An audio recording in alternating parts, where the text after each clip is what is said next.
most powerful mental models for life. First principles thinking. This is one of the most powerful mental models for understanding reality.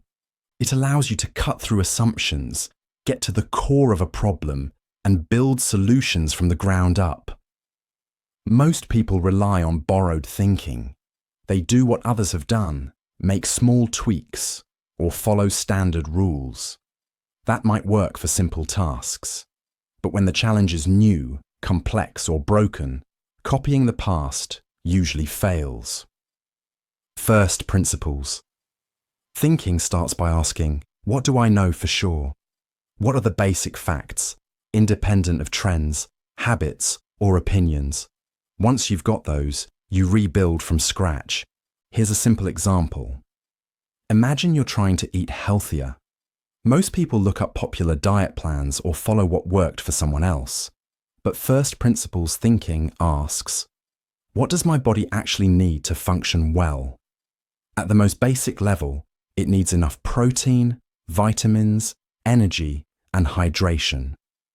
Once you understand those needs, you can build a diet that works for you, regardless of fads, labels, or influencers. This way of thinking changes how you approach everything: health, work, money, even relationships. It makes you ask better questions. It forces you to stop leaning on defaults and start thinking clearly. It's not about being a contrarian. It's about getting to what's real. Because when you understand the fundamentals, you don't just copy what works. You understand why it works. That gives you power, not just to follow, but to innovate. First principles. Thinking won't make decisions for you, but it gives you something better, clarity. And in a noisy world, that might be the most valuable tool of all. Second-order thinking. Some decisions feel right in the moment, but end up causing problems later. That is where second-order thinking comes in. Second-order thinking is a mental model that helps you look beyond the immediate outcome of a decision and consider what might happen next. Instead of stopping at the first effect, you ask what that effect might lead to. This kind of thinking helps you anticipate long-term consequences and avoid unintended results. For example, imagine a company cuts prices to attract more customers. First-order thinking says lower prices equal more sales. But second-order thinking asks what happens after that. Maybe the profit margin shrinks. Maybe competitors drop their prices too, leading to a price war. Maybe the brand becomes associated with cheapness, which hurts its long-term image. What seemed smart at first could turn out to be damaging. This model applies to everyday life too. Suppose you stay up late to finish a project. First-order thinking says you met the deadline. But second-order thinking considers the impact of lost sleep. Will your focus drop tomorrow? Will that lead to more mistakes or missed opportunities? The goal is not to overthink every decision. It is to slow down enough to consider more than just the immediate win. Many of the worst outcomes in history, from failed policies to financial crises, happened because people only looked one step ahead. Second-order thinking does not require advanced knowledge. It just takes the habit of asking, and then what? Over and over until you see the bigger picture. It helps you make choices that are not just good today, but still make sense tomorrow. In a world full of quick fixes and short-term rewards, this kind of thinking gives you an edge that most people overlook. Probabilistic thinking. Most people want a clear answer, yes or no, right or wrong, win or lose. But the real world rarely works like that. Probabilistic thinking is a mental model that helps you deal with uncertainty. Instead of asking, will this happen or not? It asks, how likely is this to happen? It is about thinking in terms of chances and weighing possibilities instead of relying on black and white outcomes. Imagine you were planning a picnic. The weather forecast says there is a 30% chance of rain. That does not mean it will rain or it won't. It means there is a 3 in 10 chance you will get wet. A lot of people ignore that and plan as if it is definitely going to be sunny or definitely going to storm. Probabilistic thinking means you prepare for both and manage the risk. This mindset becomes even more important when the stakes are high. A business might launch a new product knowing there is a 60% chance of success, but also a 40% chance of failure. That does not mean they made a bad decision if it fails. It just means they took a calculated risk. Over time, consistently making decisions based on good probabilities is what leads to success. Probabilistic thinking also helps avoid emotional overreactions. If something unlikely happens, like a rare event or a freak accident, it does not always mean you made a bad call. It just means you were playing the odds, and sometimes the odds don't break your way. This kind of thinking requires practice. It means getting comfortable with uncertainty, using data when possible, and making peace with the fact that good decisions can still lead to bad outcomes. It is not about predicting the future perfectly. It is about playing the game wisely over time. Feedback loops. When you speak into a microphone and hear your voice echo back through the speakers, you're experiencing a feedback loop. A feedback loop happens when the output of a system is fed back into the system as input. In simple terms, it's when the result of an action influences what happens next. This might sound technical, but feedback loops are everywhere, in nature, in technology, in personal habits, and in society. There are two main types, positive and negative. A positive feedback loop amplifies change. For example, when a microphone picks up its own sound from a speaker, the noise grows louder and louder until it screeches.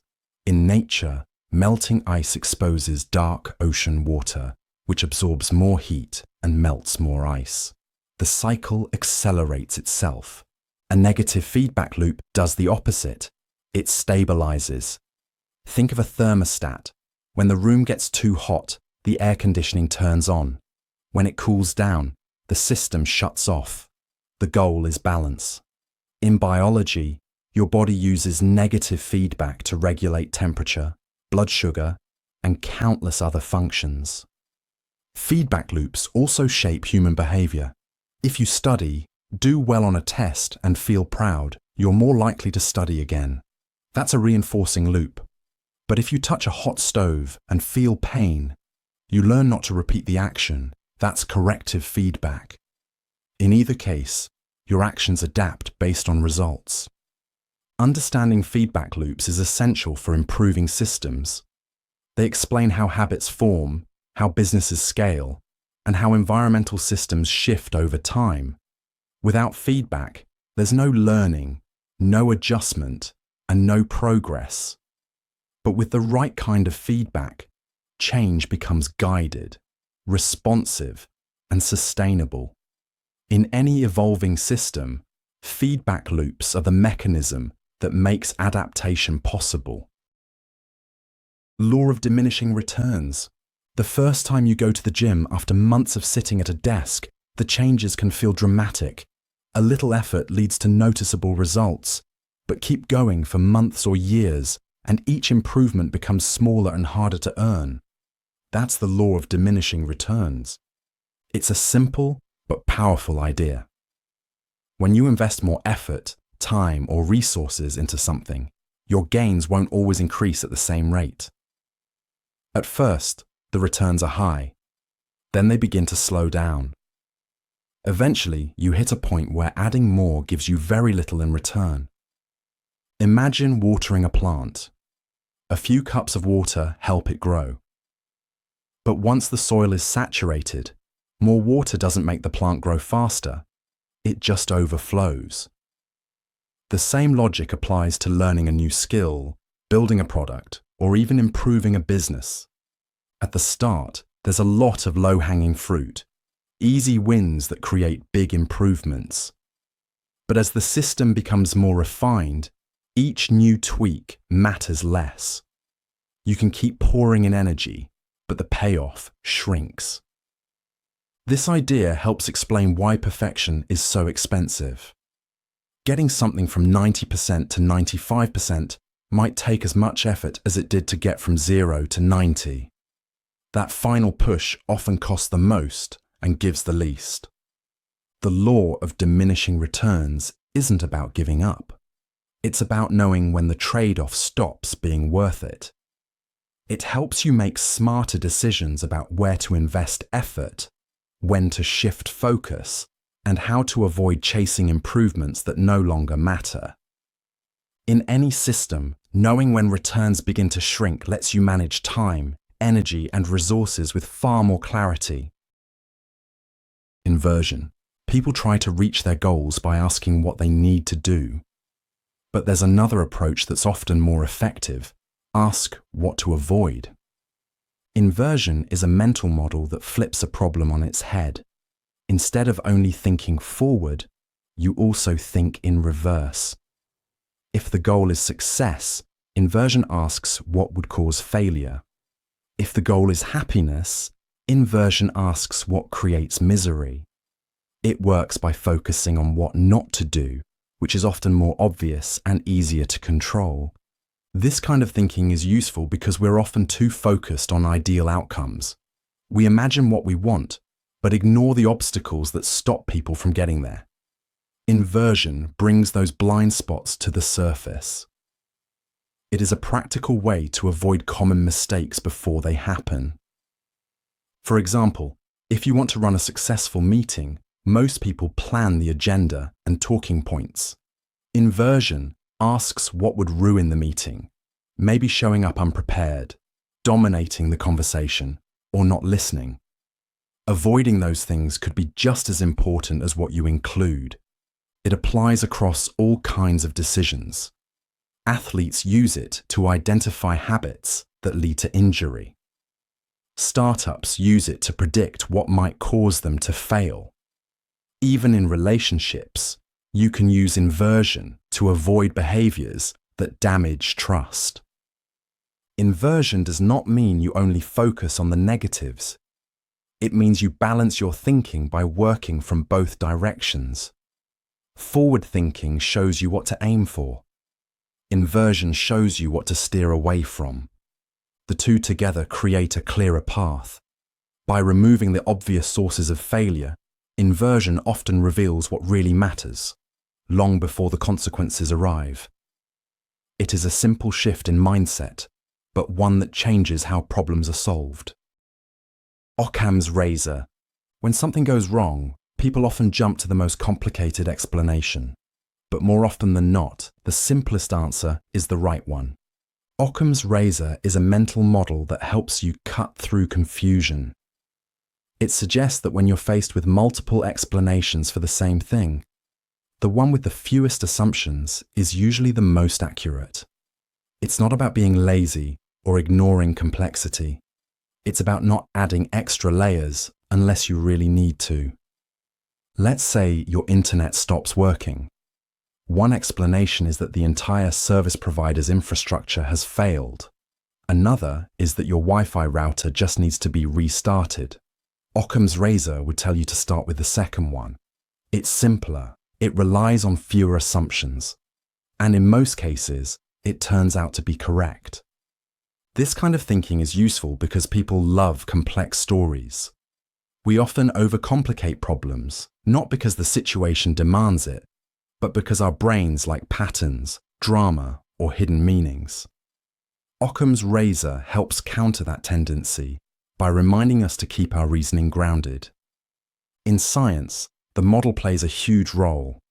If two theories predict the same result, scientists prefer the one that is simpler and cleaner, as long as it still fits the evidence.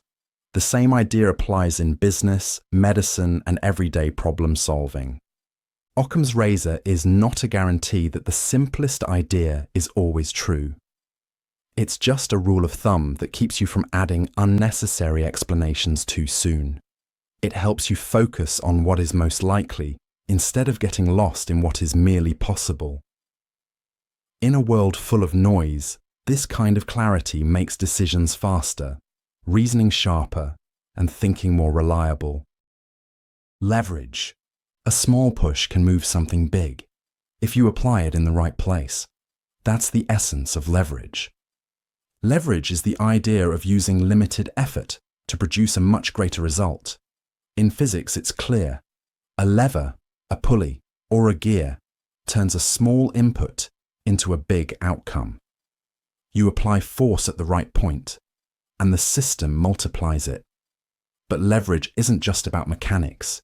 It's a way of thinking that applies to work, learning, technology, and decision-making.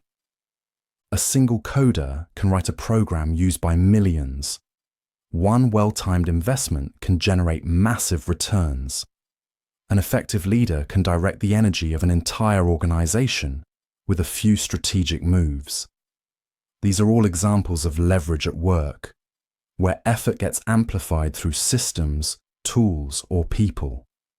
There are many forms of leverage. Financial leverage uses borrowed money to increase potential returns. Labor leverage relies on people, delegating tasks or leading teams. And then there's technology leverage, which uses software, automation, or machines to extend your impact far beyond what you could do alone. Used well, leverage saves time, increases efficiency, and turns good decisions into extraordinary outcomes. But there's a downside. Just as leverage multiplies gains, it also multiplies mistakes. A bad investment, an overextended loan, or an over-automated system can cause damage far greater than the original risk. That's why leverage requires judgment. It works best when you understand the system you're influencing and when you account for second-order effects, those ripple consequences that might not be obvious at first. Leverage is not about doing more. It's about doing what matters most and letting tools, teams, or systems amplify the result. When used carefully, it becomes one of the most powerful forces for progress in any field. Bottlenecks. Every system has a weakest point, a place where progress slows, frustration builds, and everything backs up. That's the bottleneck. A bottleneck is the part of a system that limits how fast the whole thing can operate. It might be a single step in a manufacturing process, a person in a team who's overwhelmed, or a slow connection in a data network. No matter how fast the rest of the system moves, everything still has to pass through that narrow opening. It's a simple concept, but its impact is massive. If you want to improve how something works, the most effective place to start isn't by speeding up everything. It's by identifying and improving the bottleneck. This is the foundation of the theory of constraints. The idea is straightforward. The slowest part of the system sets the pace for everything else. Fix that, and you'll see the biggest gains. Bottlenecks can also shift over time. You solve one, and another appears in a different part of the process. That's why systems need regular review. What worked yesterday might be what's holding you back today. But not all bottlenecks are problems. Sometimes they exist for a reason. A security checkpoint delays passengers, but it also protects them. A review step in a publishing process slows down output, but ensures accuracy. In cases like these, the bottleneck is a safeguard, not a flaw. Understanding bottlenecks helps you think clearly about efficiency, priorities, and flow. It's not about removing every obstacle, it's about knowing which ones matter. By focusing on the true constraint, you can create the most impact with the least effort. Unwritten rules of life. Listen to understand, not to reply. The most common unwritten rule of life is one most people quietly break is listening not to understand, but to respond. You've probably felt it. You're talking, explaining something real, and the other person is already forming their reply. not out of malice, just habit. It's how most of us were taught to communicate, respond quickly, have a point, make it count. But the real power in a conversation isn't in having the next word. It's in giving someone the space to finish theirs. Listening to understand means dropping the need to be right or clever. It's about tuning in, not just to what's said, but how it's said. The pace, the tension, the pauses. That's where the meaning lives. Take a simple example. Someone says, "Work's been overwhelming lately." A response-driven habit kicks in. "Ugh, same here." The topic bounces back to you. But a more generous move would be to stay with them. "What's been going on?" That small difference shifts the whole tone, from competition to connection. Psychologically, this kind of listening creates safety. It lowers defenses. It builds trust. When someone truly feels heard, they don't need to raise their voice or repeat themselves. They relax. They open up. And they carry that moment with them. Because they weren't just answered. They were understood. Timing matters more than truth. The truth can be solid, clear, and even helpful. But say it at the wrong moment, and it can land completely wrong. That's the idea behind timing matters more than truth. In psychology and everyday life, what you say often matters less than when you say it. It's not about lying or withholding important information. It's about understanding emotional readiness. When someone is overwhelmed, exhausted, or emotionally raw, they're often not in a state to process even the most reasonable feedback. In those moments, dropping a hard truth can feel more like an attack than support. Take this example.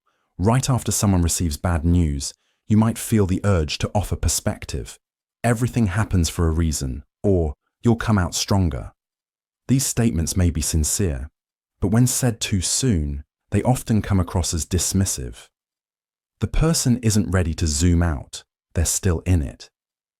Psychologically, this is tied to emotional regulation. Our brains need time to calm down before we can process complex or abstract ideas. If you give people insight while they're still emotionally flooded, they won't absorb it. They'll just react. The same rule applies in conflict. Offering an honest critique right in the heat of an argument might be truthful, but it won't be useful. Waiting until both sides are calmer increases the chance that the message will be heard and understood. Knowing the right time to speak is a skill, and a powerful one. It means reading the emotional temperature of a moment, recognizing when someone's still processing, and choosing to wait instead of rushing in. Because even the most well-intended truth needs the right conditions to take root. Don't tease someone who's already shrinking. Some jokes land, others hit like a quiet slap. Teasing might seem harmless, just part of how people bond. But when someone's already feeling small, self-conscious, or unsure, that same joke can echo louder than intended, and instead of bringing connection, it creates distance. This idea, "don't tease someone who's already shrinking," points to a basic truth of social dynamics. Context matters more than content. A comment that's funny in one setting can be painful in another, especially when it reinforces the very thing someone is trying to hide or recover from. Psychologically, people who feel insecure or exposed are already in a defensive mental state. Their stress response is subtly activated, and their internal voice is often running critical commentary. A well-meaning tease about their mistake, their hesitation, or their silence doesn't challenge that voice. It amplifies it. You'll often see this in group settings. Someone stumbles through a story, and instead of support, they get a joke at their expense. Laughter follows, but their shoulders tighten. They shrink a little more. The group doesn't always notice, but they do. What makes teasing feel safe is reciprocity and emotional balance. When someone feels grounded and included, they can laugh at themselves because it doesn't feel like a threat. But when someone is already withdrawing socially, emotionally, or physically, a joke about them isn't banter, it's pressure. Psychological safety depends on knowing when to lean in and when to ease off, and noticing when someone is already pulling away is a sign of empathy, not oversensitivity, because the goal isn't to toughen them up. It's to make space where they don't have to be tough at all. Kindness is doing, not offering. Most people want to be kind.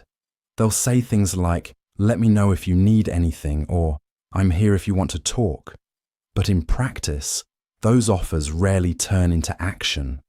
And that's what this idea gets at. Kindness is doing, not offering. From a psychological standpoint, offering kindness feels good to the giver. It checks a box. I said something supportive. But to the person on the receiving end, especially if they're stressed or struggling, a vague offer can feel like one more task to manage. It requires them to identify a need, find the right way to ask, and risk feeling like a burden. Kindness becomes more meaningful when it skips the offer stage and moves straight into something practical. If a friend is having a hard time, don't just say, "Let me know if you need anything." Show up with a meal, text them a playlist, water their plants. These small, concrete actions are easier to receive and far more impactful. Psychologically, this is tied to a concept called social friction, the little barriers that make it harder for someone to accept help. Vague offers create friction because they shift the work back onto the person who's already depleted. Doing something specific lowers that barrier completely. This principle also shows up in group settings. Saying someone should check in on them doesn't help as much as actually making the call. Words of support matter, but action delivers the real relief. Kindness that's visible, physical, and low pressure makes people feel genuinely cared for. And often, it's not the size of the gesture that matters. It's that someone noticed and acted without waiting to be asked. That's when kindness really lands. Silence is room to breathe, not a gap to fill.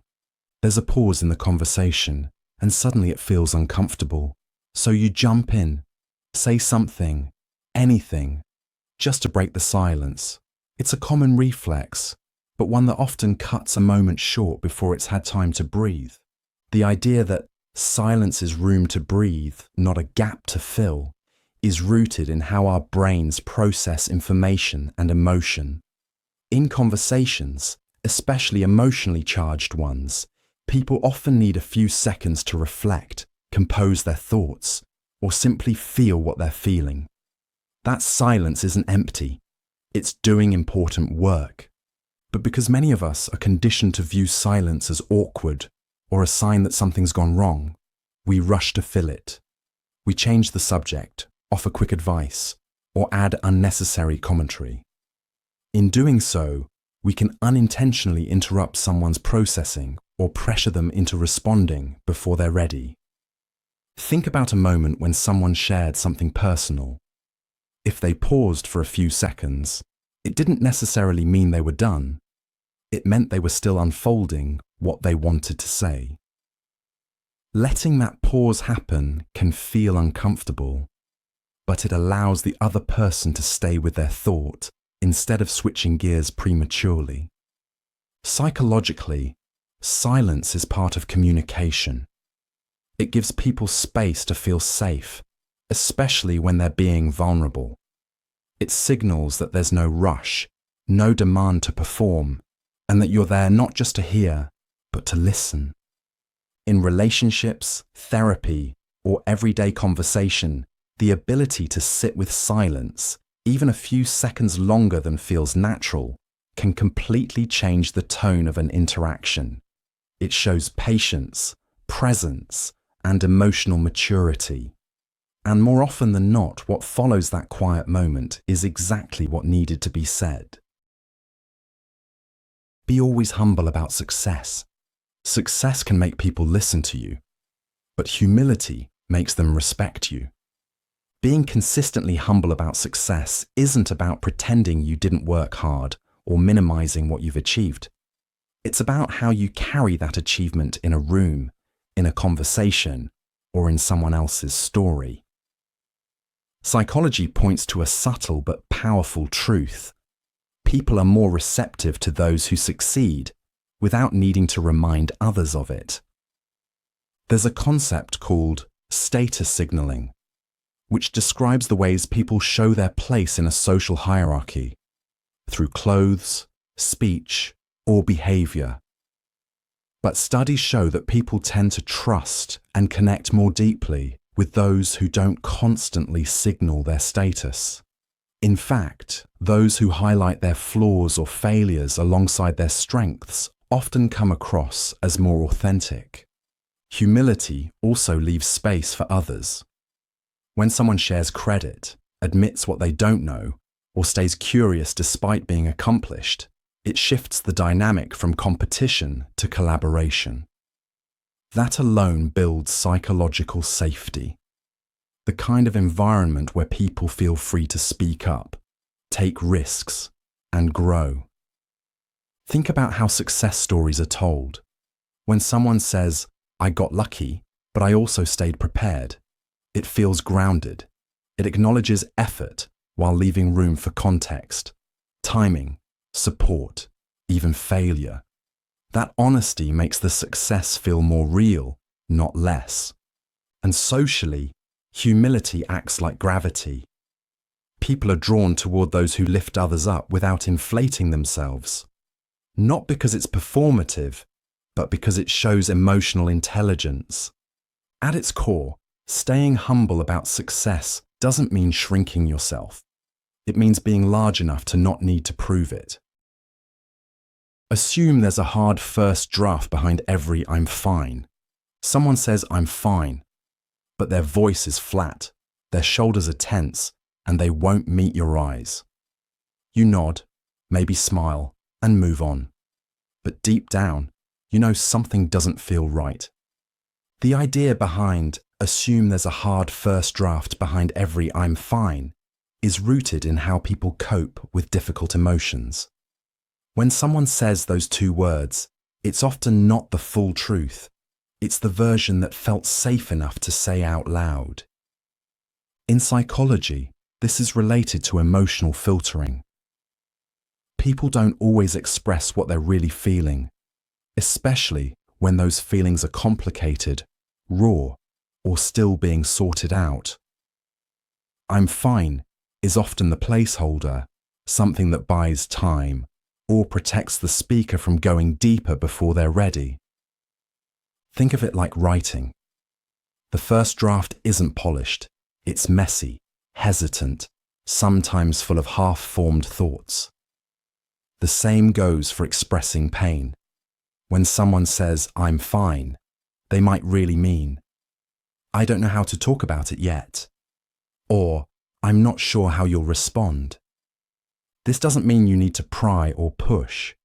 What it means is, listen more carefully, pay attention to tone, body language, or patterns in behavior. If you respond with patience and presence, not pressure, it becomes easier for the real story to come out over time. People often reveal themselves in layers, especially when they're hurting, and behind that short phrase might be something important they haven't figured out how to share yet. By assuming there's more beneath the surface, you stay open to what matters most. Not the words themselves, but the effort it took to say anything at all. Decline like you'd want to be declined. Nobody likes being told no, but how it's said makes all the difference. That's the idea behind decline like you'd want to be declined. In psychology, it's a principle rooted in empathy and social reciprocity, treating others the way you'd want to be treated when roles are reversed. A decline doesn't have to be harsh, dismissive, or awkward. In fact, A thoughtful no can actually strengthen trust because it shows honesty with care. It's not just about saying no, it's about how you say it. When someone asks for help, time, or inclusion, and you can't say yes, the delivery matters. A vague or abrupt "I can't" can feel like rejection of the person, not just the request, but a response like, "I really appreciate you thinking of me. Right now, I can't commit, but I'd love to be involved another time," delivers the same message with clarity and respect. This applies across situations, work, friendships, invitations.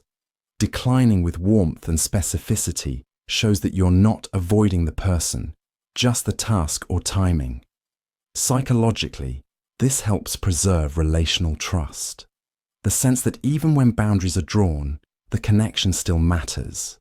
And it works in reverse too. When you decline kindly, you model how you'd want someone to respond to your own requests. This sets a tone for mutual understanding in future interactions. From a behavioral perspective, practicing thoughtful declines also helps reduce people-pleasing patterns. It proves that boundaries don't have to be cold or guilt-ridden. They can be clear and compassionate. Ultimately, saying no is part of life. But when done with empathy and respect, it becomes more than a refusal. It becomes a message of mutual dignity. And that's something people remember far more than the no itself. Own your slice of the mess first. This idea comes from principles in conflict resolution and behavioral psychology. In any disagreement, responsibility is almost never one-sided. But conversations go nowhere when both people focus only on defending themselves. When you start by acknowledging your own part, however small, it lowers defensiveness and opens the door to progress. Psychologically, this works because it activates something called reciprocity. When one person shows vulnerability or takes responsibility, the other person is more likely to do the same. It shifts the dynamic from opposition to collaboration. Here's what it looks like in real life. Say you and a coworker had a tense exchange. Instead of opening with, "You misunderstood me," you might say, "I realize I interrupted you, and that probably didn't help." That simple act of ownership changes the tone. It shows emotional maturity, and it earns trust. This applies to personal relationships too. Telling a partner, "I got defensive, and I shouldn't have," often softens the ground for a more honest conversation. Even if you think the other person's role was bigger, naming your part first makes it more likely they'll reflect on theirs. Owning your slice doesn't mean taking the blame for everything. It just means going first and focusing on what you control. It signals that you're here to understand, not just to be right. And in many cases, that one small admission is what turns a standstill into a breakthrough. Progress beats perfection every single time. You start a new habit, working out, writing, eating healthier, and after one off day, you feel like you've blown it. So you pause, or quit, or wait for the right time to start again. That's the trap of perfection. And psychology shows there's a much better path. Progress beats perfection every single time. This idea is grounded in behavioral momentum, the principle that small, consistent actions build lasting habits more effectively than occasional, flawless ones. When people aim for perfection, they tend to delay starting, avoid risk, and get discouraged by normal setbacks. But progress is different. It allows space for imperfection while still moving forward. In psychology, this ties to self-efficacy, your belief in your ability to handle challenges and make changes. Every time you take a step, even a small one, you reinforce the idea that you're capable. That builds motivation over time. Perfection, on the other hand, often creates rigid expectations that collapse under the first sign of failure. Take a simple example, someone who wants to read more. A perfection mindset says, I need to finish a book every week. Miss that target once, and it feels like failure. A progress mindset says, reading 10 minutes today is better than none. That habit sticks because it's flexible, and that flexibility builds real change. This applies to learning, health, relationships, and even creativity. Growth isn't about flawless execution. It's about showing up again, even when it's messy. Psychologically, celebrating progress helps reduce anxiety, boost confidence, and increase resilience. It turns goals into systems, not tests. And over time, the people who succeed most aren't the ones who did it perfectly. They're the ones who kept showing up, one imperfect step at a time. Real-life cheat codes. Have you ever noticed when people feel in sync, not studied, they open up? This is what the mirror technique taps into. It starts small, a shared pace, similar posture, picking up on the rhythm of how they speak. When someone leans in, you follow just slightly. When they pause, you don't rush in. You let that silence breathe. When you reply, you reflect their own words back. It's not about imitation, it's about resonance.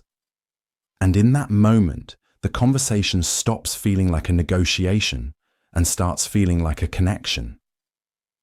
Picture a hallway conversation. A team member is clearly holding back. Instead of interrogating, you simply match their calm tone, mirror their stance, and give them room. They say more. You stay with them. And slowly, what was guarded becomes open.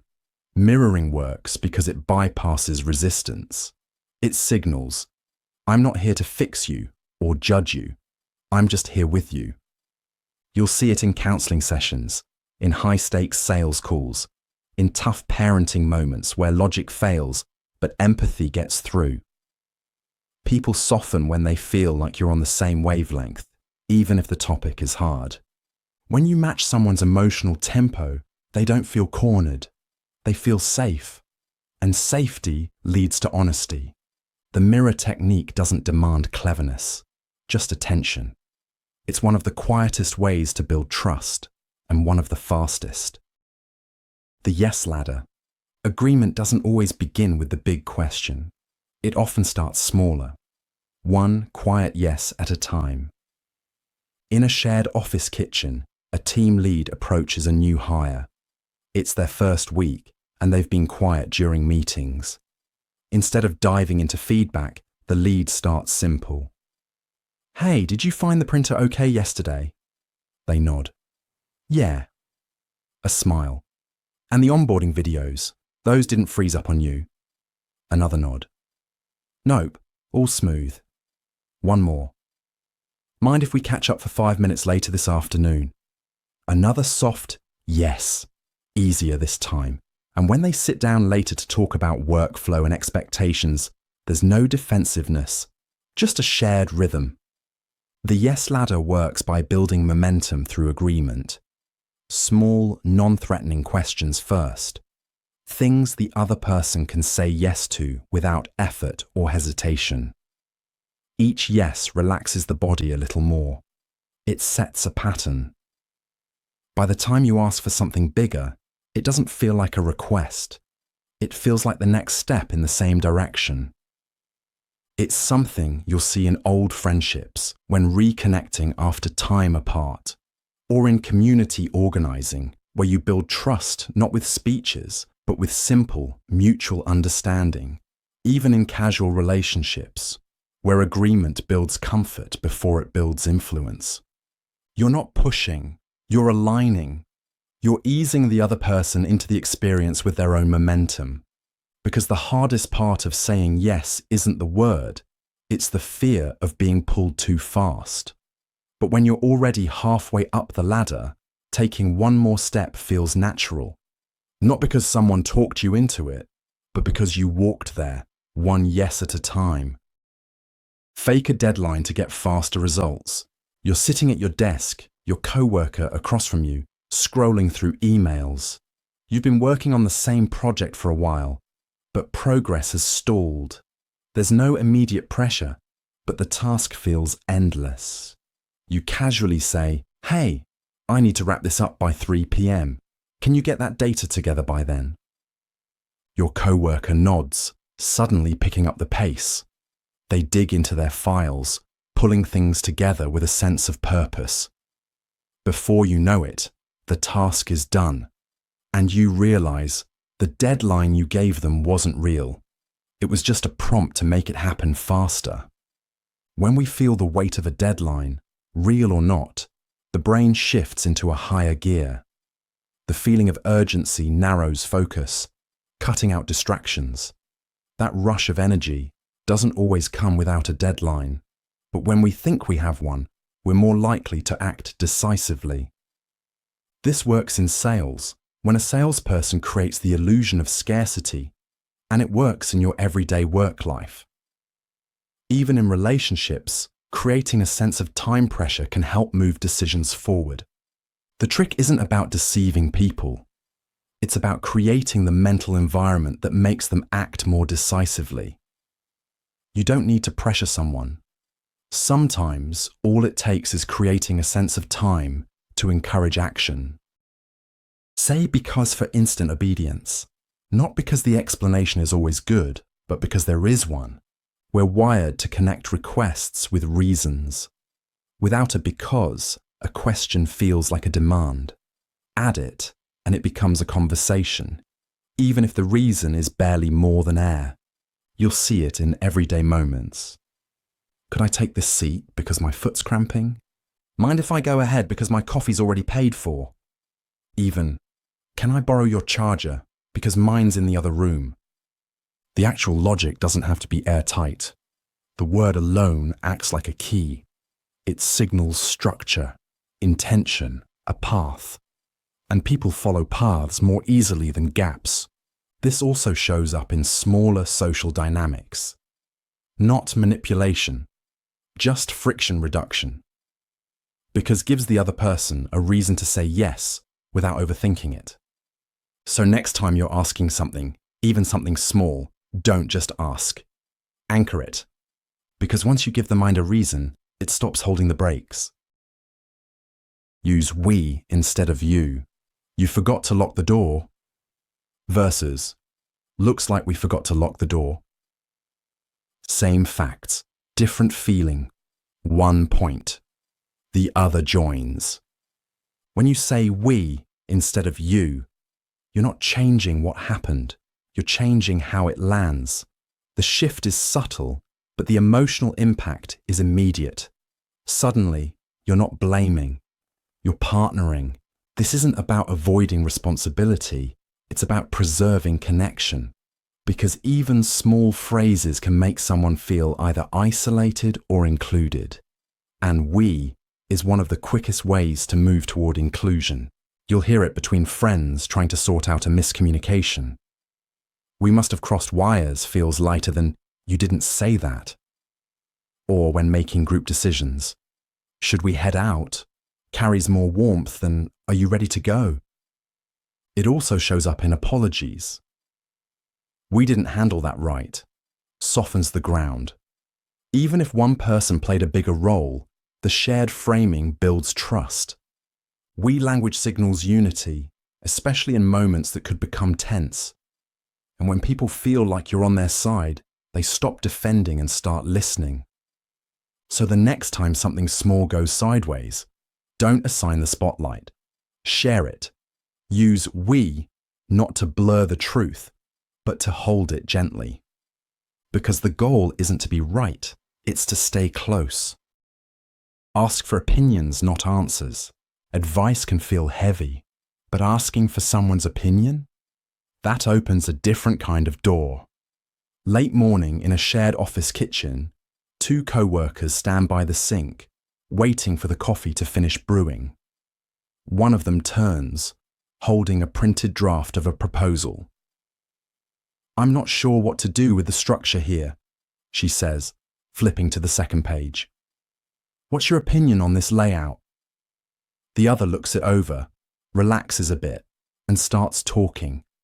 Not cautiously, not like he's solving a puzzle, but conversationally. They bounce ideas back and forth for a few minutes.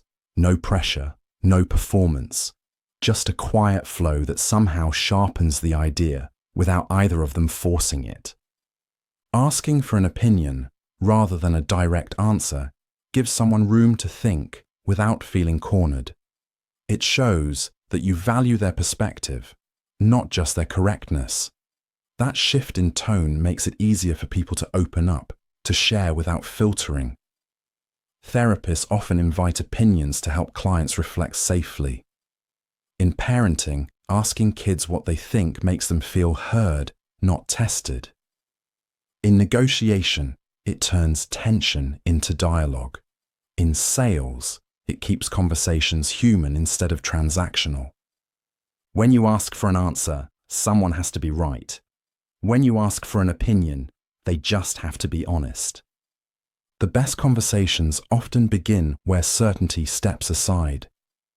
Invite perspective, not just solutions, and you'll find people are more willing to meet you where you are. And from there, better thinking happens on both sides. Use humor first, logic later. Tension doesn't always need to be solved. It often just needs to be softened. A man and his teenage daughter sit in the car outside the grocery store. The engine is off. The bags are packed, but neither of them is moving.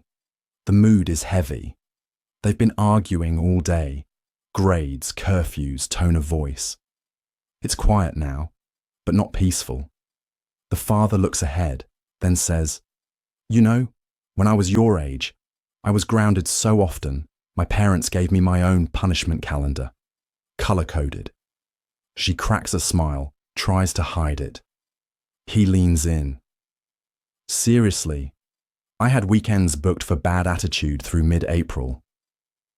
She laughs, just a little. That's enough. He waits, then adds calmly, "I get that it feels like I'm always on your case, but I need you to hear me when I say I care too much to stay quiet." Humor lowers defenses. It breaks through walls faster than facts ever will. When someone's upset, stressed, guarded, logic can feel like pressure. But a well-placed joke, a little self-deprecation, a surprising line, it creates space. Space for the real conversation to land. In therapy, humor disarms shame. In sales, it turns tension into trust. In parenting, it pulls kids out of their shell. In conflict, it resets the rhythm before a real point is made. You're not using humor to avoid the serious part. You're using it to earn the right to speak it. Sometimes, the best way to be heard isn't to push harder. It's to make someone laugh just enough that they stop bracing. And then, when they're ready, you lead them to the heart of what matters, gently and fully awake. Speak to pain, not logic. You're sitting across from a colleague in a meeting room. The presentation is about to start, but you sense there's resistance in the air. They've got their arms crossed, a slight frown, and they're checking their phone every few minutes. You launch into the benefits of the new project, detailing timelines, efficiency gains, and cost savings. But as you speak, you see their attention wandering, their body language closed off. Then, without missing a beat, you shift. "I know we're all overwhelmed with deadlines right now, and adding another project might feel like too much. But imagine trying to meet your targets without this tool. It's only going to make things harder. The frustration of not having it will pile up, and we'll all be scrambling at the last minute." Suddenly their posture softens. They stop scrolling. They look at you. You've spoken to the pain, not the logic. People make decisions based on emotions, not logic. The brain responds faster to feelings of discomfort, fear, or frustration than it does to rational arguments. When you speak to the pain, the immediate concerns and frustrations, it shifts the mindset. They stop thinking about numbers and start thinking about how the situation will affect them. This technique works in sales when you focus on what's at stake for the customer, in negotiations when you highlight what could be lost, and even in relationships when you acknowledge a person's struggles rather than just presenting facts. Next time you need someone's attention or action, speak to what they feel, not just what they think. The emotional response is what drives change. Be interested, not interesting. Sometimes the most magnetic person in the room is the one who isn't trying to be. A man and a woman sit at opposite ends of a shared bench outside a small bookstore. It's one of those quiet afternoons where no one's in a rush. The man strikes up a conversation. Nothing flashy, just a comment about the book she's holding. She smiles, says she's rereading it for the third time. Instead of offering his own opinion, he asks what keeps her coming back to it. Her answer leads to something more: family, memory, old routines. She keeps talking and he keeps listening, not with polite nods, but with real attention. 10 minutes pass before she finally says, "I don't usually talk like this to strangers," but she's not apologizing. She's surprised, grateful even. Being interested in someone rather than trying to be interesting yourself shifts the energy. It removes the need to impress. And in that space, people relax. They become more open, more engaged. In sales, this builds trust faster than any clever pitch. In therapy, it draws out depth. In parenting, it tells a child their thoughts matter. In dating, it makes space for something honest. And in everyday life, on benches, in waiting rooms, over shared meals, it's how meaningful connection quietly begins.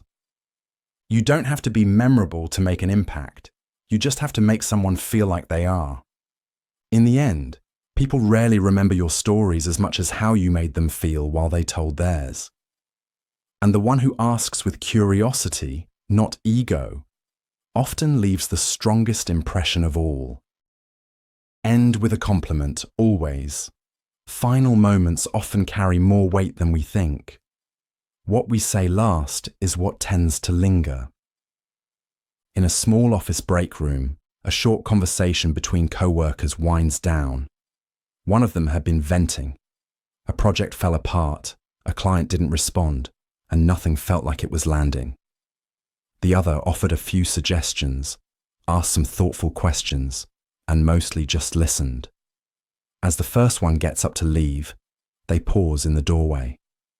The listener adds gently, "By the way, I meant to say, your last presentation, it's still being talked about. You really set the tone for the quarter." The room softens. The air clears just a little. The rest of the day goes better, even if nothing else changes. Ending with a compliment doesn't mean ignoring problems. It means choosing what gets remembered. In any interaction, especially ones that are hard, awkward, or emotionally loaded, the final note sticks. A single positive remark can act as a buffer. It helps someone leave the moment feeling seen, not just managed. Therapists often close sessions this way, reinforcing something the person did well. In parenting, it encourages resilience after correction. In sales, it closes a pitch with sincerity. In leadership, it leaves the door open for future trust, even after disagreement. You don't have to flatter. You don't have to sugarcoat. Just find one thing real and say it. The last thing you offer someone, even in passing, often becomes the first thing they carry into whatever comes next. And when that thing is something kind and true, it stays longer than you think. Biggest philosophy ideas. Have you ever wondered why reality is exactly the way it is? Why do things exist at all, rather than nothing? These might sound like simple questions, but they're actually part of one of the oldest and deepest branches of philosophy, metaphysics. Metaphysics isn't as complicated as it sounds. At its core, it's simply the study of reality itself. It goes beyond physics or science, asking fundamental questions about existence. Where science explains how things happen, metaphysics asks what existence itself really is. This type of thinking started with the ancient Greek philosopher Aristotle. Interestingly, the word metaphysics originally just meant after physics, because Aristotle wrote about these ideas right after he wrote about physical things like motion and matter. But over time, the term took on a deeper meaning, becoming philosophy's attempt to understand the ultimate nature of reality. Metaphysics covers two main areas. The first is called ontology, which tries to classify everything that exists. Ontologists explore whether abstract ideas, like beauty, goodness, or numbers, are real things or just concepts we create in our minds. For example, does the idea of redness exist by itself, or is it only real because we see red objects? The second area deals with more personal, relatable questions about existence, things like the nature of our minds and consciousness, free will, or even whether anything exists beyond the physical world. These questions aren't easy, but they shape how we understand ourselves and our place in the universe. Even though metaphysics doesn't always offer concrete answers like science, it pushes our understanding deeper. It reminds us that behind everyday life is an incredible mystery, existence itself. And that's what makes metaphysics fascinating. It doesn't require you to be a philosopher. It simply invites you to look a little closer at the reality around you. Epistemology. Most of what you believe, you didn't discover for yourself. You heard it, read it, or were told, and decided it was probably true. But how do you know it's true? That's where epistemology comes in. It's the branch of philosophy that studies knowledge, what it is, how we get it, and how we can be sure we actually have it. Start with the basics. To say you know something, three things usually need to be true. First, the belief has to be correct. Second, you have to believe it. And third, you need a good reason for believing it. That last part, justification, is what separates knowledge from a lucky guess. Imagine someone randomly picks a lottery number and wins. They guessed right, but they didn't really know. In contrast, if a meteorologist uses weather data to predict rain tomorrow, and it does rain, that's closer to knowledge. It's not just a guess, it's a belief backed by evidence. Epistemology also explores where knowledge comes from. Some philosophers argue that we're born with certain truths already built in. Others say all knowledge comes from experience. Then there are questions about memory, perception, and even language, since most of what we know is passed down from others. The field also tackles skepticism.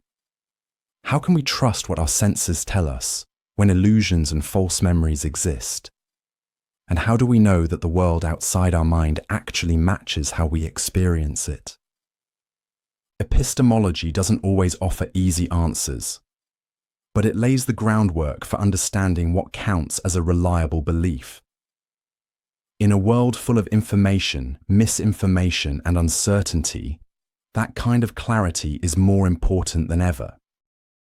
Rationalism. You don't need to see a triangle to know it has three sides.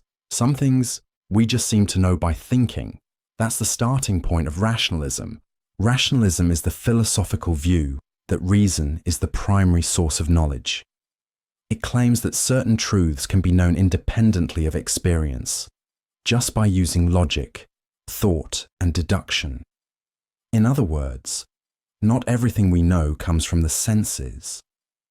This idea stands in contrast to empiricism, which says that knowledge comes mainly from observation and experience. Rationalists argue that while experience is useful, it isn't the foundation of all knowledge. That's a truth you can grasp through reasoning alone. Rationalist thinkers believe that the mind contains certain basic ideas or structures from birth. These are often called innate ideas.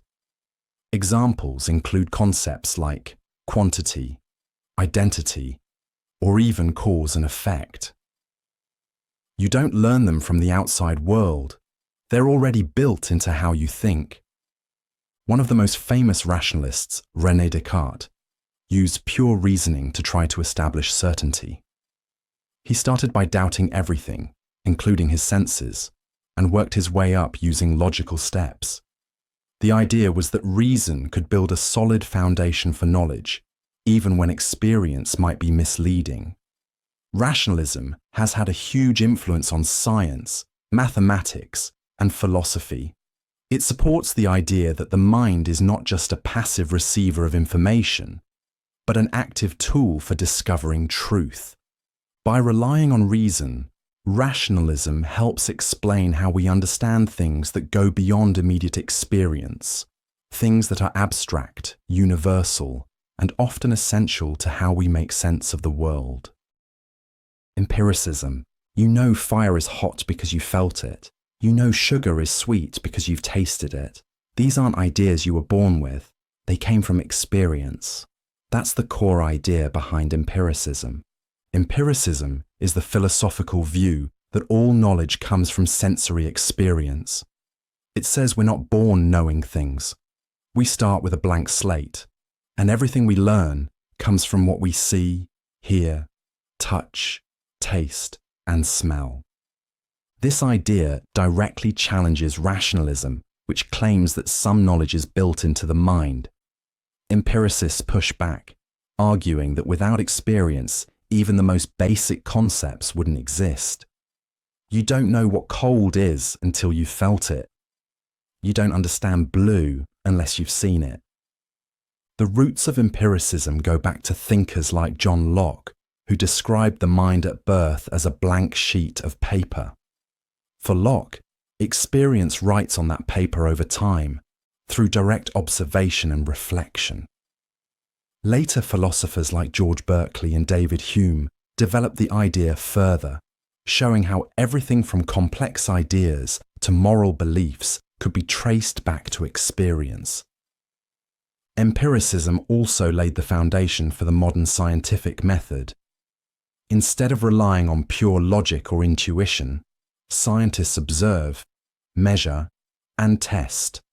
They build knowledge by gathering data and repeating experiments. That method reflects the core belief of empiricism, that truth starts with what we can observe. Of course, empiricism isn't just about science. It shapes how we think about learning, memory, perception, and even how we trust information. By grounding knowledge in experience, empiricism builds a framework for understanding the world through the evidence it gives us, one sense at a time.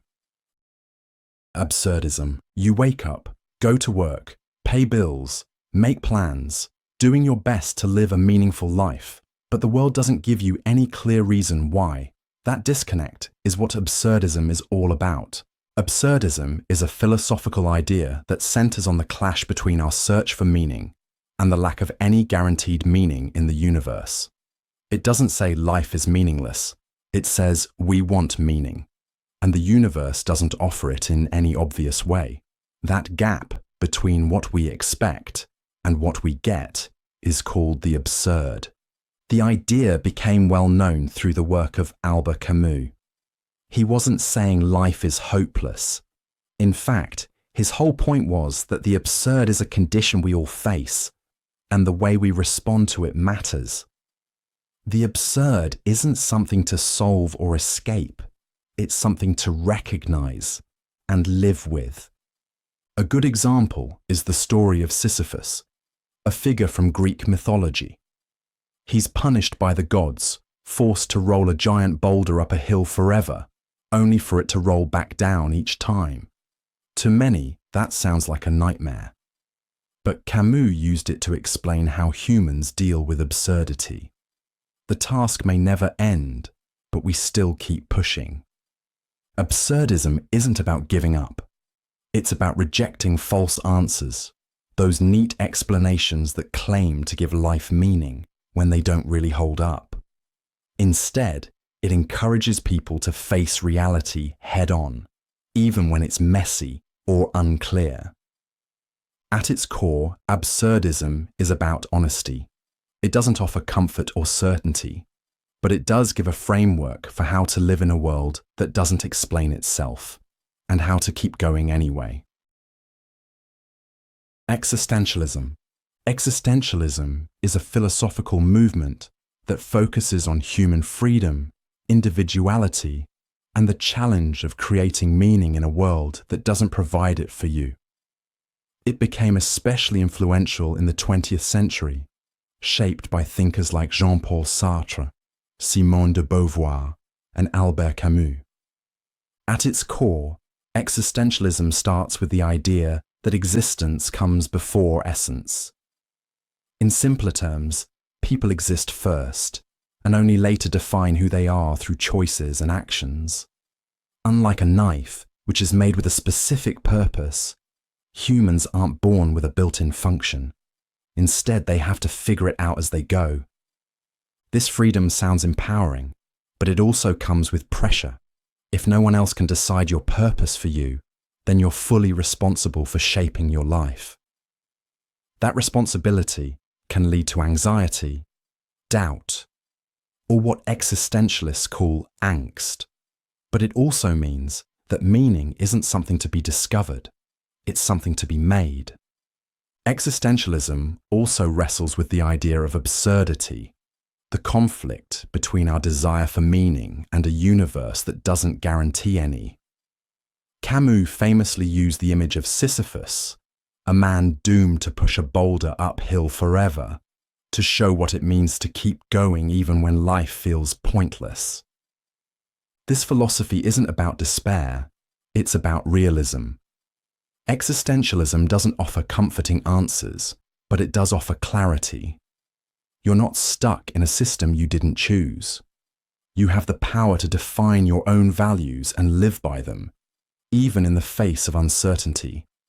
That, according to existentialism, is what makes life truly yours. Nihilism. If nothing matters, does anything mean anything at all? That's the unsettling starting point of nihilism. Nihilism is the philosophical belief that life lacks inherent meaning, value, or purpose. It suggests that moral systems, social structures, and even truth itself are not fixed or objective. They're human inventions. At its core, nihilism challenges the idea that the world has built-in significance waiting to be discovered. This idea isn't just a mood or a reaction to disappointment, it's a serious philosophical position that's been explored by thinkers like Friedrich Nietzsche, though often misunderstood. Nihilism doesn't automatically mean despair. It's more about confronting the possibility that the beliefs we've built our lives around might not be grounded in anything solid. There are different types of nihilism. Existential nihilism questions whether human life has any true meaning. Moral nihilism doubts that there are any universal moral truths. Epistemological nihilism goes even further, suggesting that knowledge itself might not be possible. In practice, nihilism can feel like hitting a wall. If traditional values and beliefs don't hold up to scrutiny, what's left? For some, that question leads to apathy or cynicism. But others use it as a turning point. If nothing is inherently meaningful, then maybe meaning is something we're free to create ourselves. Nihilism became especially prominent in the modern era, as religious certainty declined and science replaced old world views. But rather than just erase old answers, nihilism opens up a new kind of challenge. How to live in a world without guarantees, where certainty is out of reach. As a philosophy, Nihilism doesn't offer comfort or reassurance, but it does offer honesty. It strips things down to their core and asks us to consider what remains when all the usual assumptions fall away. Ethics. Ethics is the branch of philosophy that studies what's right and wrong and why certain actions are considered good or bad. It's not just about following rules. It's about understanding what kind of life we should live, how we should treat others, and what principles should guide our decisions. At the foundation of ethics are three major approaches. The first is consequentialism, which says the right action is the one that leads to the best outcome. The most well-known version is utilitarianism, which focuses on maximizing happiness and minimizing suffering. For example, if telling a lie would save someone's life, a consequentialist might say it's the right thing to do. The second is deontology, which focuses on rules and duties rather than results. According to this view, some actions are simply right or wrong, no matter the consequences. Telling the truth, for instance, is a duty, even if it leads to a difficult outcome. The third is virtue ethics, which centers on the kind of person you are, rather than any one action. It's about developing good character traits, like honesty, courage, and compassion, so that doing the right thing becomes second nature. Ethics doesn't just apply to personal choices. It plays a key role in law, medicine, business, technology, and public policy. It asks how we should live together in a society, how we resolve conflicts, and how we balance individual freedom with responsibility to others. Philosophers explore ethics to better understand what fairness, justice, and integrity really mean, and how we can apply those ideas in the real world. Logic. If you say all cats are mammals and your pet is a cat, then it has to be a mammal. That's logic. Clean, simple, and hard to argue with. Logic is the branch of philosophy that studies the rules of correct reasoning. It helps us figure out which arguments make sense and which ones fall apart. Instead of focusing on what we believe, logic looks at how we think and whether our conclusions follow from our starting points. At its most basic level, logic deals with statements and their relationships. If one thing is true, what else must be true because of it? This structure is what makes logical thinking so powerful. It creates chains of reasoning that are clear, predictable, and testable. There are different types of logic, but the two most common are deductive and inductive. Deductive logic starts with general principles and applies them to specific cases. For example, all humans are mortal. Socrates is a human, therefore Socrates is mortal. If the starting points are true, the conclusion has to be true. Inductive logic works the other way. It looks at patterns in specific examples to form general conclusions, like noticing that the sun rises every morning and concluding that it probably will tomorrow too. Inductive reasoning isn't as certain as deduction, but it's useful for everyday decision-making and science. Modern logic also includes symbolic systems, ways to represent arguments using symbols and formulas, much like math. These tools help break down complex reasoning into simpler parts, especially when evaluating abstract ideas. Logic doesn't tell us what's true, but it tells us what follows from what. It's the backbone of rational thought, and one of philosophy's most precise tools for separating good thinking from bad. Free will. You decide what to wear, what to eat, and when to speak. It feels like those decisions come from you, and only you. That feeling is at the heart of one of philosophy's biggest ideas, free will. Free will is the belief that people have the ability to make choices that are not completely determined by outside forces. It means your actions aren't just the result of instincts, genetics, or environmental conditions. They're something you actively choose. In short, you could have done otherwise. The concept sounds simple, but it quickly gets complicated. If your thoughts and decisions are shaped by your brain, and your brain follows the laws of physics, then aren't your choices just part of a larger chain of cause and effect? That's the challenge raised by determinism, the idea that everything, including human behavior, has a cause. Philosophers have responded to this in different ways. Libertarians, in the philosophical sense, believe true free will exists, and that we can sometimes step outside the chain of cause and effect to choose freely. Determinists, on the other hand, argue that our choices are fully determined, even if we feel like we're free. Then there's compatibilism, a middle ground view. Compatibilists say free will doesn't require complete freedom from causation. As long as you're acting according to your own motivations, not being forced, you can still be considered free, even if those motivations have causes. This debate has major implications. If people don't have free will, it challenges how we think about responsibility, praise, and blame.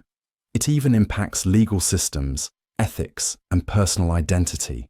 Free will sits at the center of how we understand human agency. Whether we fully control our choices or just believe we do, the concept plays a major role in how we live, act, and relate to others. Biggest psychology ideas. The unconscious rules reality. You make a decision in a split second. It feels automatic. But what if that choice wasn't really made in the moment, but days, months, or even years earlier, without your awareness? This is the heart of Sigmund Freud's famous idea. The unconscious is the true psychical reality. In simple terms, Freud believed that much of what drives our thoughts, feelings, and behaviors happens outside of conscious awareness. While we like to think we're in full control, he argued that the real engine of the mind runs in the background. Freud divided the mind into 3 layers. The conscious is everything you're currently aware of, your thoughts right now. The preconscious holds things you can access if you try, like a memory or fact. But the unconscious is different. It's a deep reservoir of hidden memories, instincts, desires, and fears that shape how you see the world, even if you never realize it. For example, a person might avoid commitment in relationships without knowing why. Freud would suggest that an unconscious fear, maybe rooted in a childhood experience, is silently guiding that behavior. The person isn't lying or in denial. They genuinely don't know the reason themselves. Freud saw evidence of the unconscious everywhere, in dreams, slips of the tongue, sudden emotional reactions, and even in humor. His method of psychoanalysis was designed to bring some of those hidden conflicts to light by encouraging free association, interpreting dreams, and analyzing patterns in speech and behavior. Though Freud's theories are debated today, his core insight still resonates. We're not just shaped by what we know, but by what we don't. The unconscious isn't just a shadow. It's a powerful force that influences how we think, what we fear, and how we live. And understanding it became one of psychology's boldest ambitions. The self is story. We often think of ourselves as having a core identity, something fixed and unchanging. But psychological research suggests something different. The self is a narrative we edit as we live.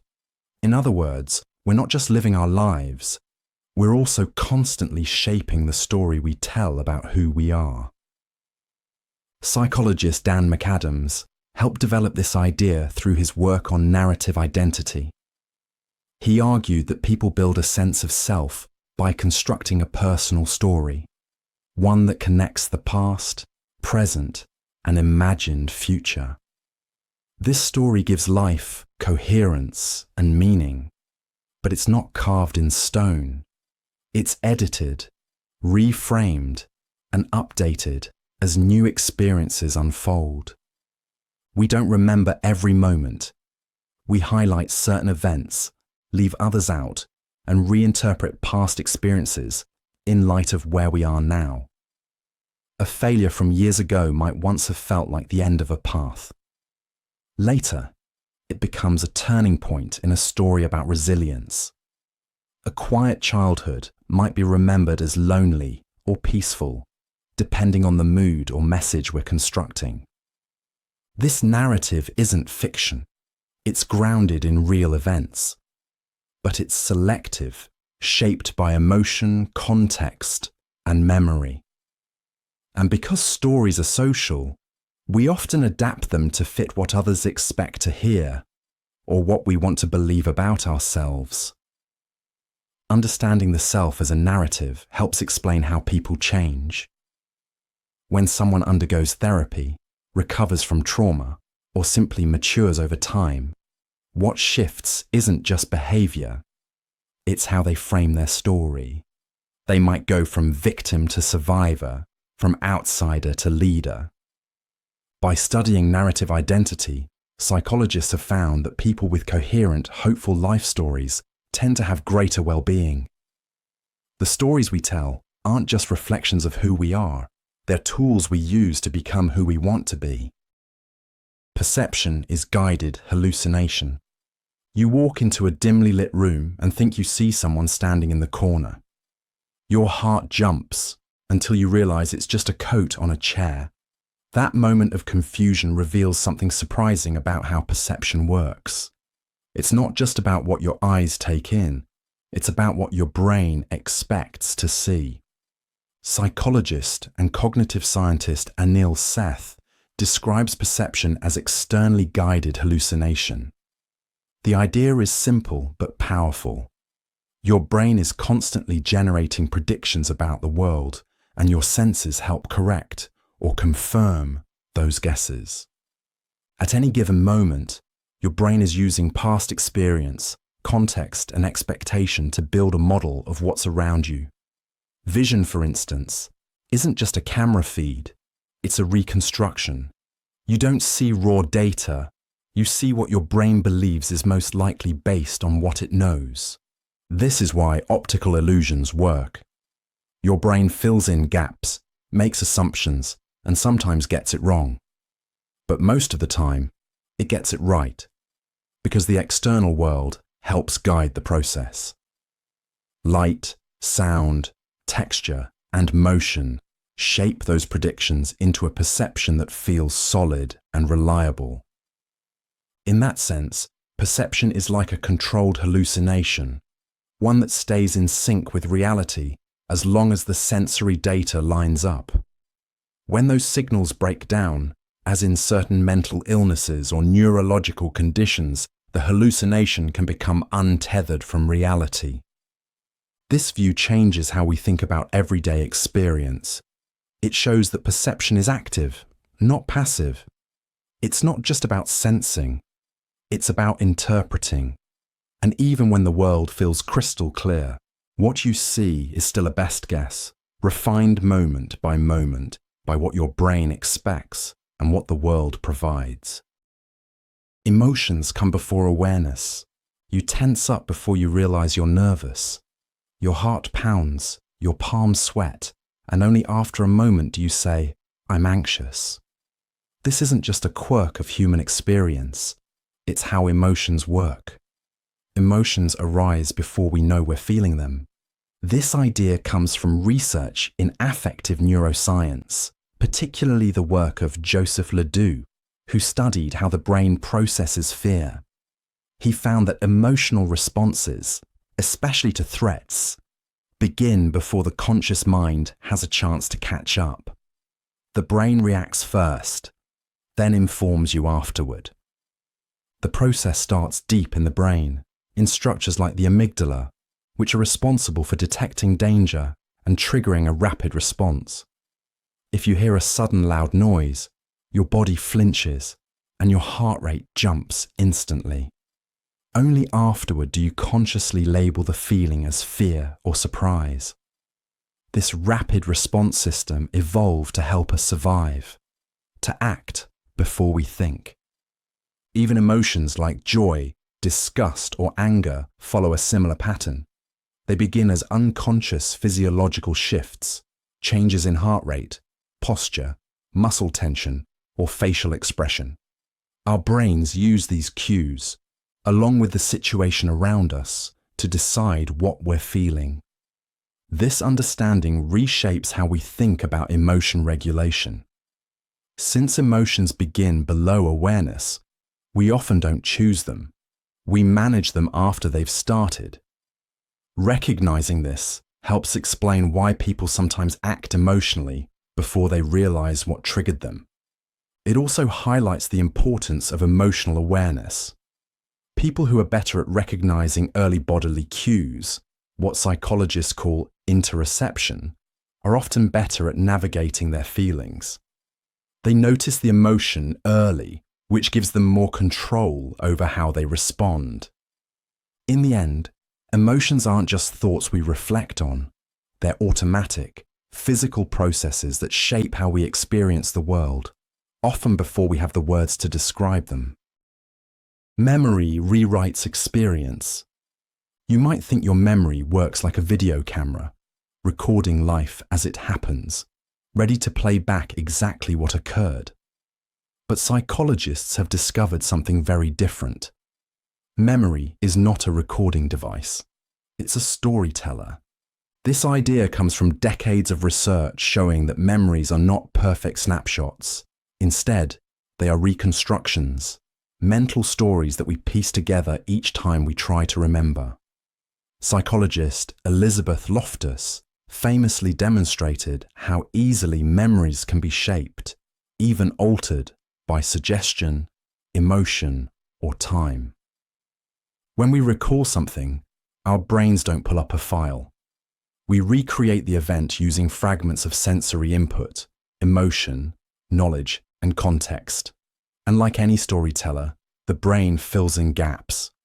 That might mean exaggerating details, smoothing over inconsistencies, or even adding entirely false elements if they help the story make more sense. For example, someone recalling a childhood birthday might vividly remember a cake that wasn't there, or believe their friends sang a particular song that actually came from a different party. These errors aren't signs of dishonesty. They're signs of how memory works. It prioritizes meaning and coherence over accuracy. This helps explain why two people can experience the same event but recall it differently. Each person's memory is shaped not just by what happened, but by how they felt, what they focused on, and what they've come to believe since. Understanding memory as a storytelling process has serious implications for eyewitness testimony, for therapy, and for how we interpret our own pasts. It shows that our memories are not simple records, but living narratives that evolve over time. They're influenced by who we are now, what we need to believe, and the stories we tell, not just about the world, but about ourselves. Breakdown can be breakthrough. When someone has a mental health crisis, the instinct is to see it as a failure, a breakdown of stability, reason, or control. But psychologist R.D. Laing offered a different perspective. He believed that what looks like madness might sometimes be the beginning of something transformative. His idea, madness need not be all breakdown, it may also be breakthrough. Laing worked with patients experiencing schizophrenia and other severe mental health conditions. What struck him wasn't just their symptoms, it was the meaning behind them. He suggested that for some people, a psychological crisis isn't just random dysfunction. It can be a kind of emotional overload, a response to trauma, isolation, or inner conflict that the mind can no longer manage through ordinary means. In Laing's view, episodes of psychosis, while distressing and disorienting, can also be part of a deeper search for meaning, identity, or healing. He argued that the mind might go through chaos, not just to collapse, but to rebuild. The person isn't losing touch with reality as much as stepping away from a reality that may have already stopped making sense. For example, someone growing up in an emotionally rigid or abusive environment might eventually reject the logic of that world. The rejection might look like breakdown, withdrawal, delusions, or erratic behavior. But Lang saw in that a possible attempt to escape false roles and move toward a more authentic self. He didn't romanticize mental illness or deny its risks, but he believed that how society responds to psychological distress, through judgment, over-medication, or forced control, can sometimes worsen the crisis. Instead, Lang called for compassion, understanding, and space for people to work through their inner experiences. His work redefined the way many therapists think about mental illness, not just as something to stop, but sometimes as something to listen to. Life is performance. You walk into a meeting, straighten your posture, and put on a confident tone, even if you don't feel it. Later, with close friends, your voice softens and your guard drops. These shifts happen naturally, almost like switching roles in a play. Sociologist Erving Goffman noticed this pattern and described it with a powerful phrase: life is a dramatically enacted thing. Goffman's work in the mid-20th century introduced a new way of thinking about everyday behavior. He suggested that people don't just behave, they perform. In every social situation, individuals play roles based on the setting, the audience, and the expectations involved. This isn't faking, it's adapting. He called this the dramaturgical model of social interaction. Just like actors on stage, people manage impressions, follow scripts, and use props, like clothing, body language, or tone of voice, to shape how they're perceived. In formal settings, people present their front stage selves, polished, polite, and prepared. In private, they shift to the backstage, where they're more relaxed and authentic. For example, a teacher leads a class with authority, projecting expertise and calm. But in the staff room, the same person may vent frustrations or seek support, switching roles based on context. Goffman's insight wasn't cynical. He didn't suggest people are fake. Instead, he showed how identity is fluid and responsive. Social life requires coordination, and much of that comes through subtle performance. We all tailor our behavior, not out of dishonesty, but to meet the needs of different situations. This view helps psychologists and sociologists understand that identity isn't static, it's negotiated in real time. By seeing life as something enacted, Goffman revealed how social behavior is both structured and flexible, shaped moment by the roles we play and the stories we tell. Meaning ends suffering. Pain is hard to avoid. It shows up in illness, loss, failure, or just the slow weight of disappointment. But psychologist Viktor Frankl believed there was something even more important than avoiding suffering, finding a reason to endure it. Frankl, a psychiatrist and Holocaust survivor, developed a form of therapy called logotherapy, centered on the idea that humans are driven by the need to find meaning. He observed that in extreme conditions, even in concentration camps, those who could connect their suffering to a sense of purpose had a better chance of survival and psychological resilience. His famous insight was this: suffering ceases to be suffering at the moment it finds a meaning. That doesn't mean pain disappears. It means the emotional impact of suffering changes when it's tied to something larger, something understandable or purposeful. For example, a parent staying up night after night with a sick child may feel physically and emotionally drained, but that sacrifice feels different than random discomfort because it's anchored in love and responsibility. The suffering is still real, but it makes sense. Frankl believed that people don't need happiness as much as they need meaning. When life feels senseless, even small frustrations can become overwhelming. But when people believe their pain contributes to something they value, whether that's raising a family, building something lasting, or helping others, they can often endure far more than they expected. Logotherapy encourages people to ask what their suffering is pointing to. What value, cause, or belief is worth the pain? Frankl didn't offer simple reassurance. He offered a challenge. That even in the worst moments, people can choose how to relate to their suffering, and in that choice, they can begin to reclaim a sense of purpose. Trauma lives in body. You can leave the place, end the relationship, or push through the pain, but somehow your body still reacts. A sudden noise, a smell, a crowded room. That's because the body keeps the score of every trauma, and it doesn't always wait for your permission to speak. Psychiatrist Bessel van der Kolk helped introduce this idea by showing that trauma isn't just psychological, it's physiological. After a traumatic experience, the brain doesn't simply file it away like a memory. Instead, it imprints it on the nervous system. Muscles stay tense. Breathing stays shallow. The body behaves as if the danger never fully ended. This is why survivors of trauma often experience physical symptoms, chronic pain, panic attacks, digestive issues, even when they're not consciously thinking about the past. These responses are automatic, rooted in survival mechanisms meant to keep us safe. But when those systems stay on high alert long after the threat is gone, they begin to interfere with everyday life. And this is where recovery gets misunderstood. You can't think your way out of a body that still feels unsafe. Traditional therapy helps, but for many, it's only part of the process.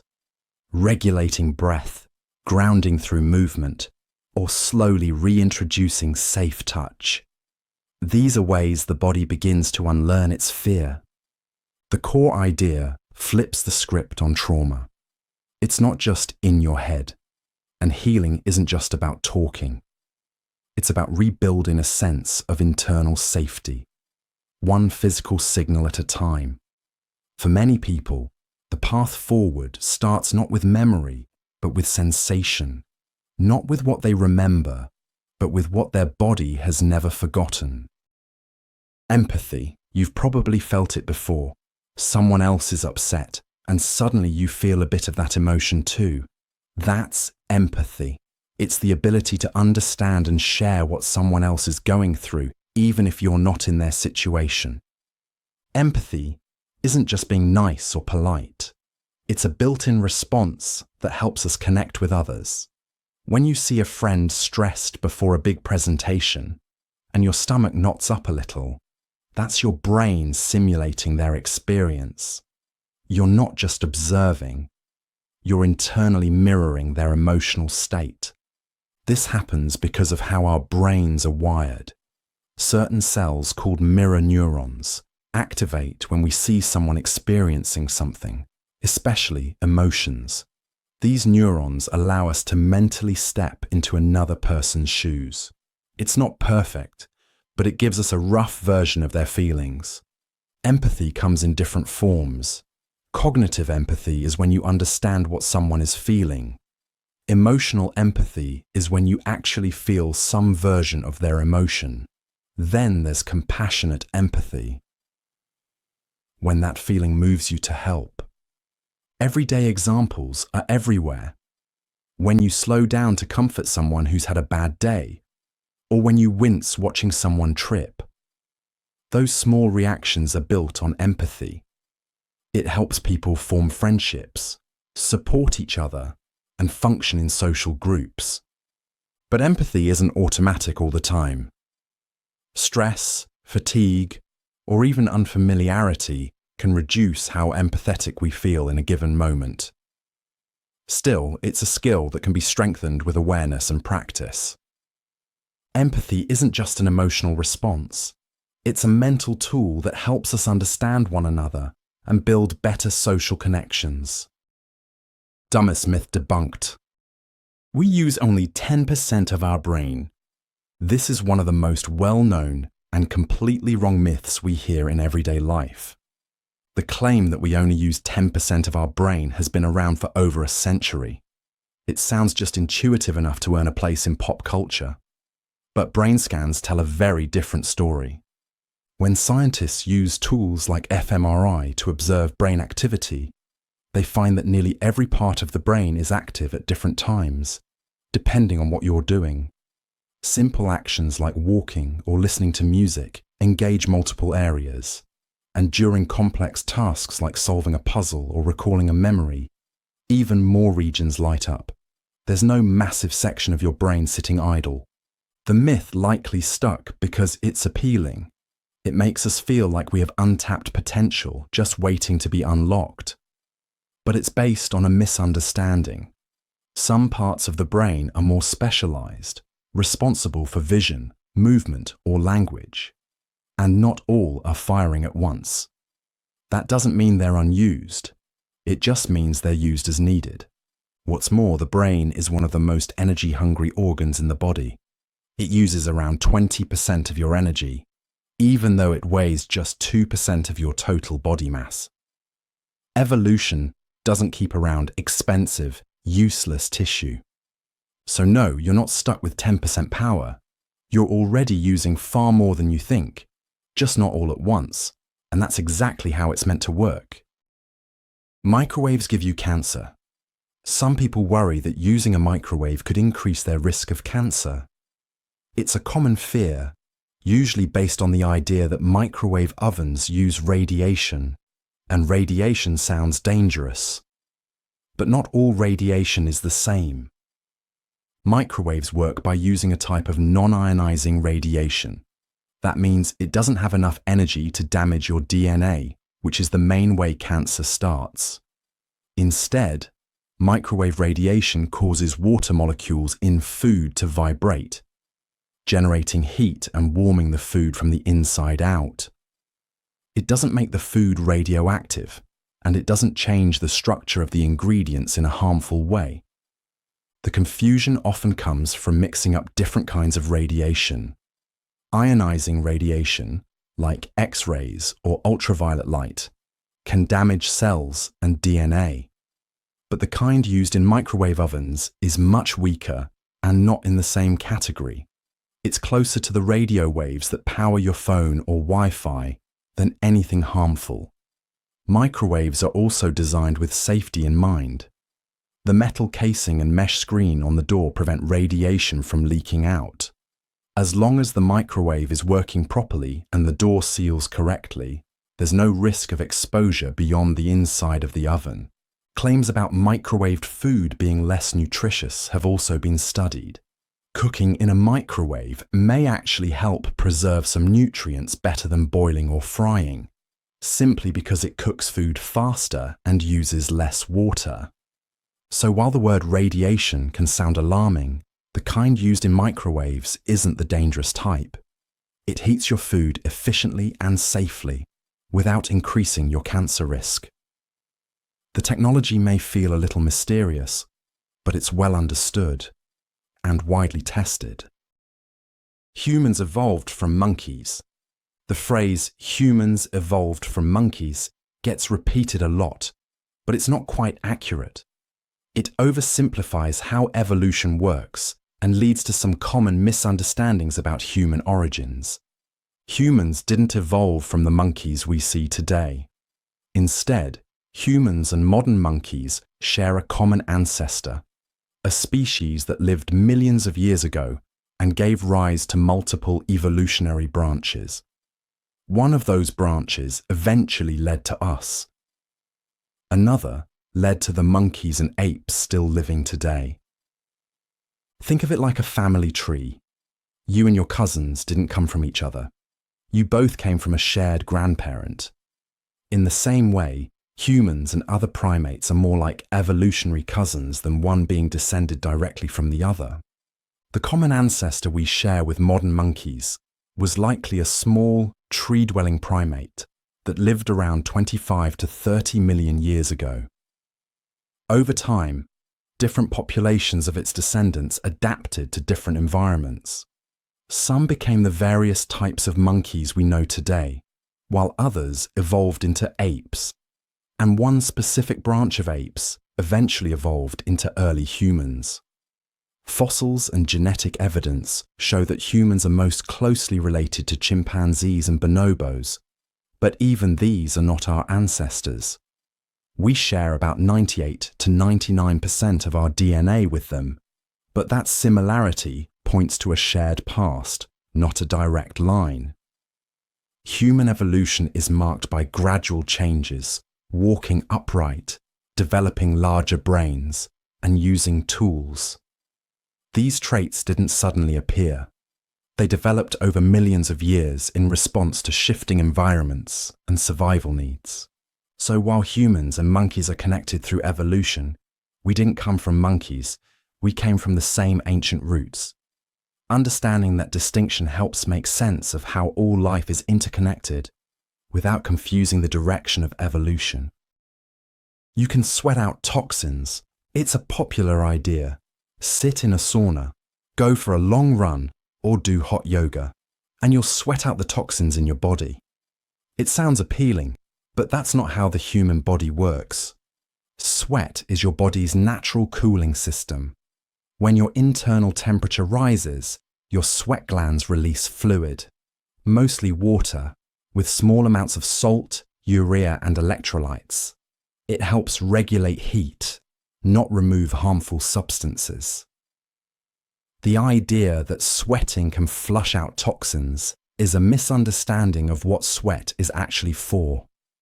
Toxins, like alcohol, drugs, or byproducts from food, are filtered by your liver and kidneys. These organs break down waste and send it out through urine or stool. That's their job.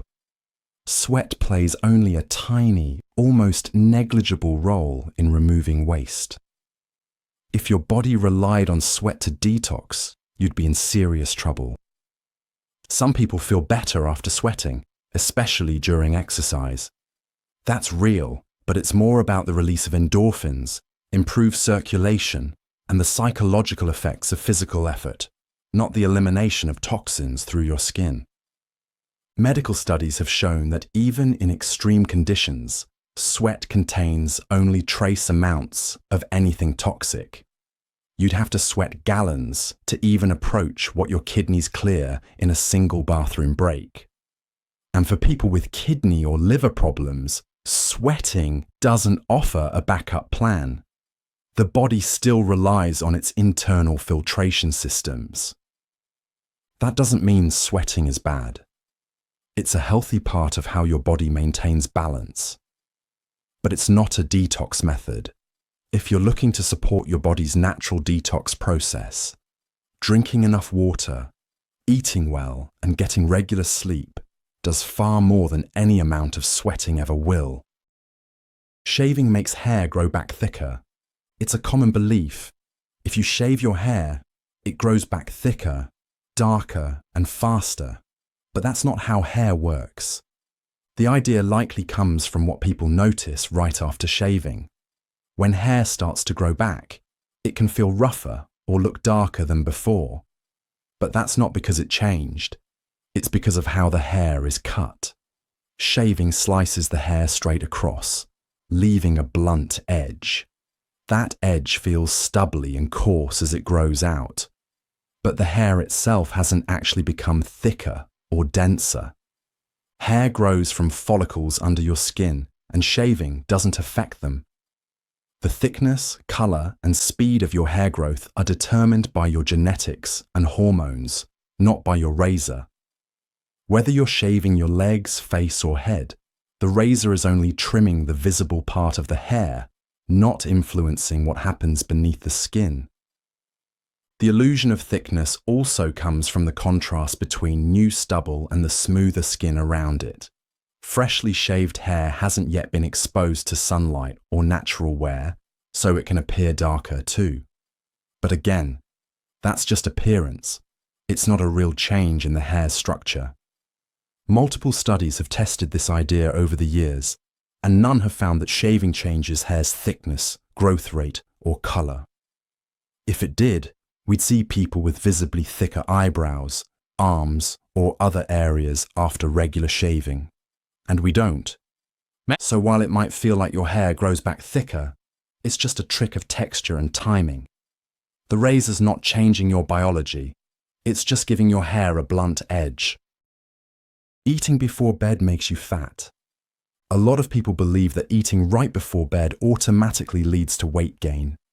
It sounds logical. Eat, lie down, and let the calories turn straight into fat. But the truth isn't that simple. Weight gain doesn't depend on the time of day you eat. It depends on how much you eat over time compared to how much energy your body uses.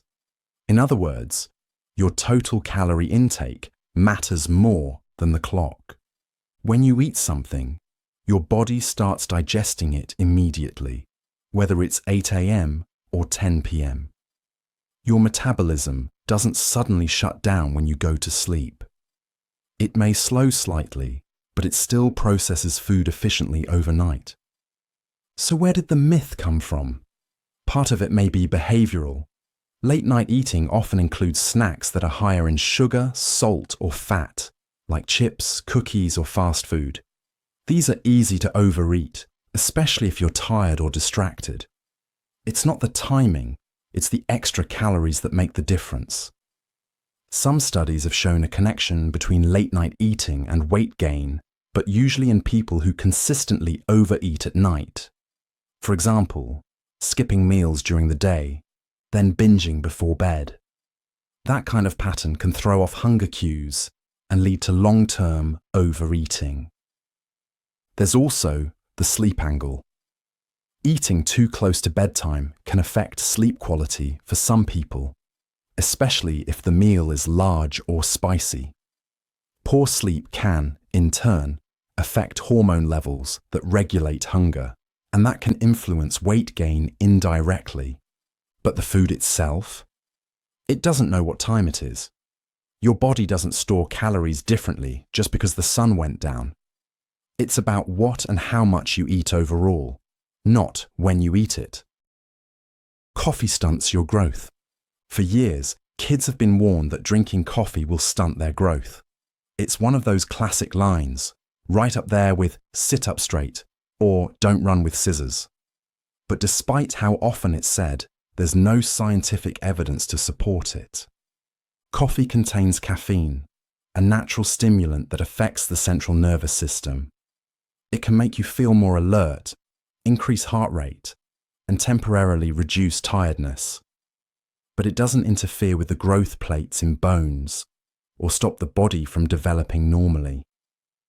Growth is mainly influenced by genetics, nutrition, sleep, and overall health, not by whether someone drinks coffee. The myth likely started decades ago when some early studies linked caffeine to lower bone density. But those studies didn't tell the whole story. Later research showed that the real issue wasn't the caffeine itself. It was that people who drank more caffeine often got less calcium in their diets. Calcium is important for building strong bones, especially in children and teens. But caffeine doesn't block growth. At most, it has a very mild effect on how the body handles calcium, and even that can be offset by getting enough from food or supplements. That's why coffee isn't off limits for growing teens. It just needs to be part of a balanced diet.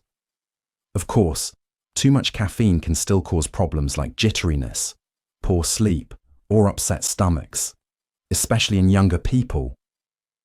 But that's a short-term effect, not a long-term growth issue.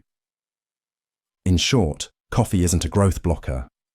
It's just a drink with a strong reputation and a few misunderstood side effects. As long as it's consumed in moderation, it won't make you any shorter. It just might keep you up a little later. You can't get pregnant during your period. Many people believe that having sex during a period is a free pass to avoid pregnancy. It seems logical. After all, menstruation usually signals that you're not ovulating. But this idea isn't foolproof, and it overlooks how unpredictable the human body can be. Pregnancy happens when sperm fertilizes an egg. Ovulation, the release of that egg, typically occurs around the middle of the menstrual cycle. So in a standard 28-day cycle, ovulation usually happens around day 14, while menstruation happens at the beginning. Based on that schedule, the chance of pregnancy during a period seems low. But here's the catch. Not everyone has a textbook cycle. Some people have shorter cycles, irregular timing, or ovulate earlier than expected. If someone ovulates early, say around day 10, and has sex during their period, which could be around day 5 or 6, sperm could still be alive when the egg is released. That's because sperm can survive in the reproductive tract for up to 5 days. There's also the issue of misidentifying bleeding. Sometimes, spotting from ovulation or irregular cycles can be mistaken for a period. If someone has sex thinking they're menstruating, but they're actually close to ovulation, the chances of pregnancy increase. It's not likely to get pregnant during a period, but it's definitely possible, especially for people with irregular cycles or shorter gaps between menstruation and ovulation. And relying on timing alone is never a reliable method of birth control. The belief that periods provide total protection is based on an oversimplified view of how the menstrual cycle works. In reality, the body doesn't always follow the calendar. Fertility windows can shift, and sperm have more staying power than most people realize. Timing reduces the odds, but it doesn't eliminate the risk. You can catch up on lost sleep. After a late night or a week of poor sleep, it's tempting to believe you can just catch up over the weekend. Sleep in for a few extra hours and everything balances out. But that's not exactly how sleep works. Sleep isn't stored like money in a bank. You can't save it up in advance, and you can't fully pay off a running sleep debt by simply sleeping more later. Missing sleep takes a toll on your body and brain, one that's not always easy to reverse. When you don't get enough rest, the effects start quickly. Reaction times slow down, focus fades, and memory becomes less reliable. Over time, chronic sleep loss can increase the risk of heart disease, diabetes, and depression. While 1 or 2 nights of short sleep can often be recovered from with a longer rest, consistent sleep deprivation leads to deeper disruptions in your internal systems, especially your circadian rhythm, which keeps your body clock in sync. If you sleep 5 or 6 hours a night all week and then try to make up for it by sleeping 10 hours on Saturday, your body might feel slightly better, but your sleep quality and alertness may not fully return to normal. Oversleeping on the weekend can also throw off your rhythm, making it harder to fall asleep on time when the work week starts again. The most effective way to stay well rested is to get consistent, good quality sleep each night.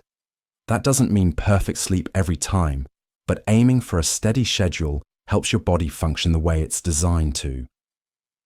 Occasional recovery sleep is fine. It can help in the short term, but it's not a long-term solution. Regular rest is what your body actually needs. Alcohol kills brain cells. Alcohol doesn't exactly have a reputation for being brain-friendly. For years, people have repeated the idea that every drink you take kills off brain cells. It's a simple, scary image, but it's not quite accurate. The truth is, moderate alcohol consumption doesn't actually kill brain cells. That myth likely comes from early studies that misunderstood how alcohol affects the brain. When you drink, alcohol acts as a depressant. It slows down activity in the central nervous system, which can temporarily impair things like coordination, memory, and judgment. But those effects are mostly due to how alcohol interacts with neurotransmitters, chemical messengers in your brain, not because it's destroying neurons. Now, that doesn't mean alcohol has no impact. Chronic heavy drinking over long periods can definitely harm the brain. It can shrink certain brain regions, especially the frontal lobe, which is involved in decision-making and self-control. But again, this damage comes from long-term exposure and nutrient deficiencies, not because alcohol directly kills brain cells on contact. Another factor is how alcohol affects brain development. For teenagers and young adults, whose brains are still maturing, regular drinking can interfere with critical processes like memory formation and emotional regulation. So while it's not about killing cells outright, alcohol can still disrupt how the brain grows and functions. In extreme cases, alcohol abuse can lead to conditions like Wernicke-Korsakoff syndrome, often called wet brain, which is tied to a lack of vitamin B1. This condition involves serious memory problems, but even here, it's not that cells are being killed by alcohol alone. It's a combination of poor nutrition and prolonged misuse. So, while the image of alcohol zapping brain cells might be catchy, the reality is more about interference than destruction. Moderate drinking doesn't kill neurons, but that doesn't mean it's harmless either. Every basic life skill. Spotting lies. When someone's story changes depending on when or how they tell it, it can be a sign that the details aren't accurate. Spotting lies is the skill of identifying when information might not be truthful by paying attention to patterns, inconsistencies, and supporting evidence. It's less about relying on a single sign and more about gathering enough clues to make an informed judgment. At its most basic, this involves checking whether what's being said matches what you can verify. If a colleague claims a task is complete, but avoids showing the finished work, that gap can be worth looking into. In personal situations, hearing different versions of the same event from the same person may suggest missing or altered details. Non-verbal cues can add to the picture. A person might avoid answering directly, speak with unusual pauses, or offer excessive, unrelated detail. These signals don't automatically prove dishonesty. They're indicators that you may need to look closer.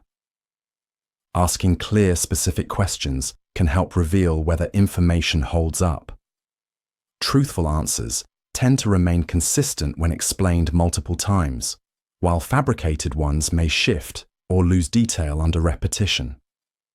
Comparing claims to reliable records, timelines, or first-hand observations is another way to confirm accuracy. It's important to remember that stress, fatigue, or nervousness can mimic the signs people often associate with lying. That's why spotting lies works best when multiple observations point in the same direction, rather than relying on a single behavior. Spotting lies is ultimately about using careful observation, follow-up questions, and fact-checking to decide whether the information in front of you is reliable. Holding eye contact. This basic skill is one of the most important for thriving in life. Looking directly into someone's eyes during conversation, even for just a few seconds, signals focus and presence in a way words alone cannot. Most people naturally do it briefly, but how long and how often it feels comfortable depends on the situation, the culture, and the relationship between the people involved. At its core, eye contact shows attention.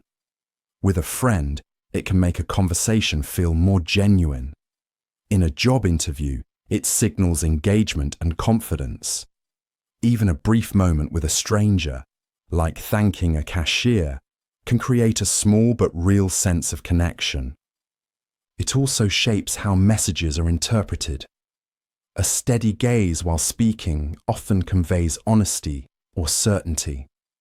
Looking away too quickly might suggest nervousness, disinterest, or simply that someone is pausing to think. The meaning depends on context. During active listening, holding someone's gaze feels natural, while in moments of reflection, breaking eye contact may be expected. Cultural differences make this skill more nuanced. In some societies, direct eye contact is polite and respectful. In others, it can feel confrontational or inappropriate. Being aware of the setting helps you decide when and how to use it. Improving this skill doesn't take much. Practicing by maintaining eye contact just a few seconds longer in daily interactions makes it easier and more natural over time. What seems like a small action is actually a powerful tool for communication, building trust, and showing genuine presence in any interaction. The art of saying no. Most people face moments when they're asked to take on something they don't have the time, energy, or desire for. It might be an extra project at work, a favor from a friend, or an invitation to an event when you'd rather rest. Knowing how to turn down these requests in a clear, respectful way is an important part of managing your time and protecting your priorities. At its core, saying no is about setting boundaries. Without it, it's easy to become overcommitted, stressed, and less effective in the things that matter most. The key is to decline in a way that is direct but considerate. For example, instead of giving vague excuses, you might simply say, "I can't take this on right now." Adding a short explanation can help the other person understand without leaving room for unnecessary negotiation. One reason people struggle with saying no is the fear of disappointing others or being seen as unhelpful. But constantly agreeing to every request often leads to burnout and frustration. By identifying situations where agreeing would cause you to sacrifice personal time, delay your own goals, or take on unhealthy stress, you can decide when it's worth standing firm. Practicing in low-pressure situations can make the skill easier to use when it counts. Turning down a store promotion, declining a subscription offer, or saying no to an extra task you can't reasonably fit in are all ways to build confidence. When done well, saying no doesn't harm relationships, it preserves them. It allows you to focus on commitments that align with your values and capacity, helping you maintain balance and effectiveness in both personal and professional life. First principles thinking. Breaking a problem down into its simplest parts before looking for a solution is the foundation of first principles thinking. This skill involves stripping away assumptions, habits, and comparisons to focus only on what is undeniably true. From there, you build your understanding back up using logic and evidence rather than relying on how things have always been done. At its core, first principles thinking starts with asking what the fundamental facts are. For example, if you want to start exercising but believe you need an expensive gym membership, you can break the idea down. The goal is physical activity, not necessarily a gym. From that basic truth, you might see that bodyweight exercises at home or walking outdoors could meet the same need. This approach works in professional settings too.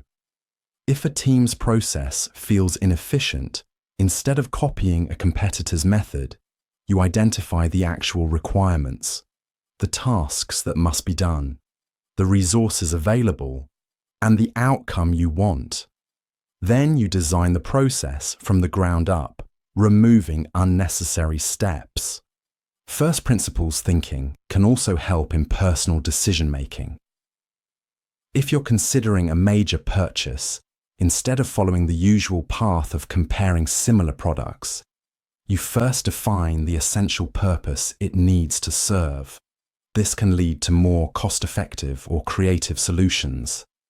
The challenge is that this method takes more effort up front than relying on existing models or common advice. However, it often produces better, more tailored results because it's based on fundamentals rather than assumptions. First principles thinking is a practical way to solve problems and make decisions by reducing them to their basic truths and building solutions logically from the ground up. Emotional intelligence. Noticing when you're starting to feel frustrated in a conversation and choosing to stay calm is an example of emotional intelligence. This skill is the ability to recognize, understand, and manage your own emotions, while also recognizing and responding appropriately to the emotions of others. It plays a role in how you communicate, solve problems, and maintain relationships. At its core, emotional intelligence begins with self-awareness. This means paying attention to your feelings and the situations that trigger them. For example, knowing that you tend to become impatient in long meetings helps you prepare strategies to stay engaged. The next step is self-regulation, being able to pause before reacting and choosing a response that matches the situation.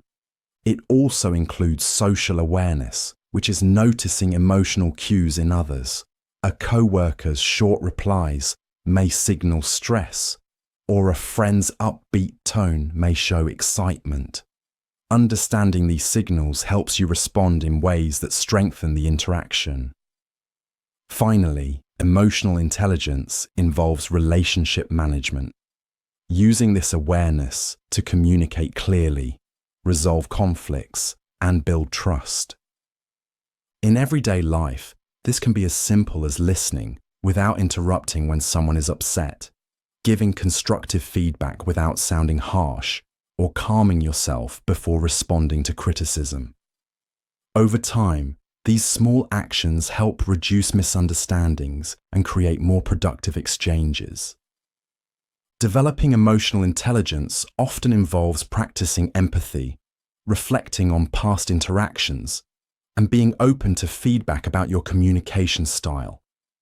Emotional intelligence is a practical skill that improves how you handle your own emotions and how you respond to the emotions of others, leading to clearer communication and stronger connections in both personal and professional settings. Being anti-fragile. Making a mistake at work, learning from it, and performing better next time is an example of being anti-fragile. This skill is about benefiting from stress, challenges, or setbacks instead of being weakened by them. It's not just about surviving difficulties. It's about using them to improve. At its core, being anti-fragile means adapting in a way that leaves you stronger than before. If a presentation doesn't go as planned, you review what went wrong, adjust your approach, and deliver more effectively in the future. The stress from the first experience becomes a source of growth. This differs from simple resilience, which is about returning to the same level after a setback. Anti-fragility involves moving to a higher level. Everyday examples include building physical strength through exercise, where controlled stress on muscles makes them stronger, or learning new skills after a challenging project instead of avoiding similar work in the future. Even small adjustments, like improving your budgeting habits after an unexpected expense, show how setbacks can lead to better systems. Being anti-fragile often involves preparation and experimentation. You try new approaches, accept that some will fail, and use the lessons to improve your strategy. It also means not avoiding discomfort entirely, because the right kind of stress can reveal weaknesses you can address. In workplaces, people who are anti-fragile often adapt faster to change because they've learned to treat problems as opportunities for refinement.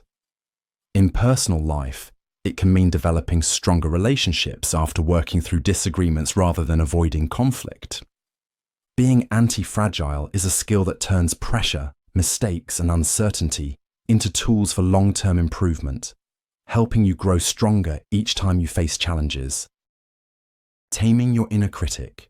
The inner critic is the internal voice that points out mistakes, doubts abilities, and questions decisions. For many people, it appears in everyday situations, like preparing for a presentation, trying something new, or reviewing past choices.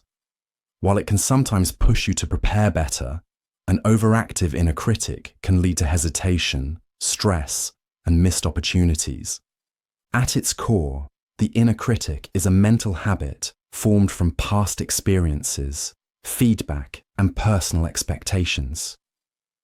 It often uses exaggerated language, turning small errors into signs of failure or assuming others will judge you harshly. Left unchecked, this voice can become the default filter for how you interpret your actions. Taming it begins with awareness. The first step is noticing when the voice appears and identifying the situations that trigger it. For example, a person might realize their inner critic is most active during job interviews or after social interactions. Recognizing these patterns makes it easier to separate helpful self-assessment from unhelpful self-sabotage. Once identified, the tone and content of these thoughts can be challenged.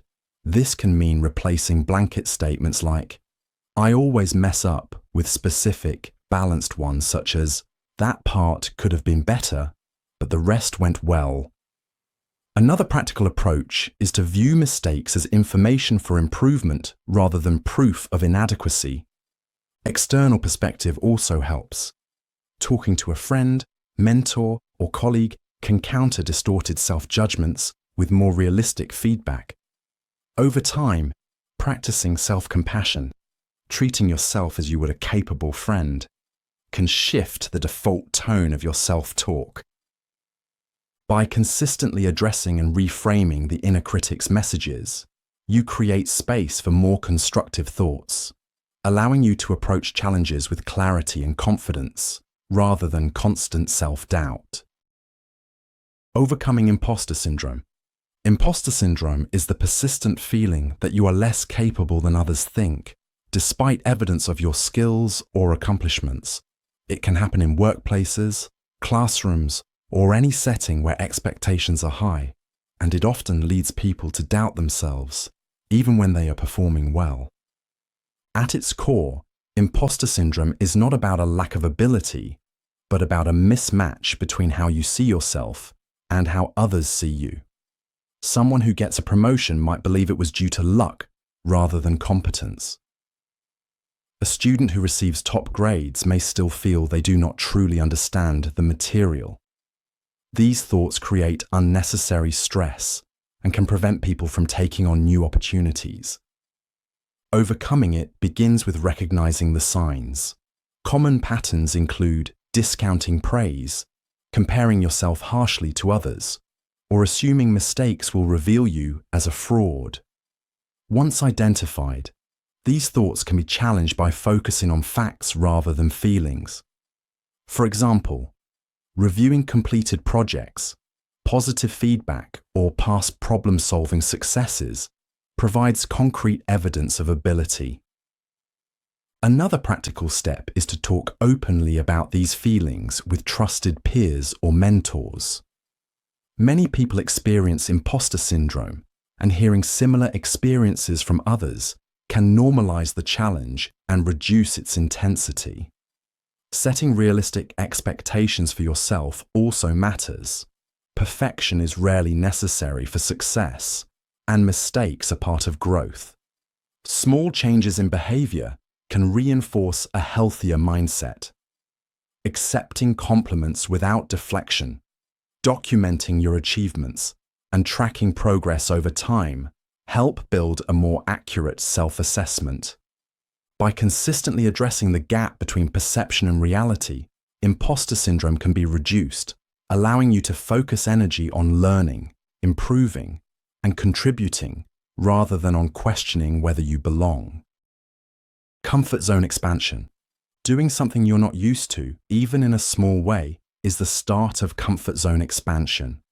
This skill is about gradually increasing your tolerance for new or challenging experiences, so you can handle a wider range of situations with confidence. It doesn't require big leaps. Steady, manageable steps can build the same long-term benefits. At its core, comfort zone expansion happens when you push slightly beyond what feels familiar. This could mean speaking up in a meeting when you usually stay quiet, trying a new type of exercise, or learning to use unfamiliar technology. Each time you succeed, even in a small way, your sense of what's possible grows. The process often begins with identifying areas where you feel limited.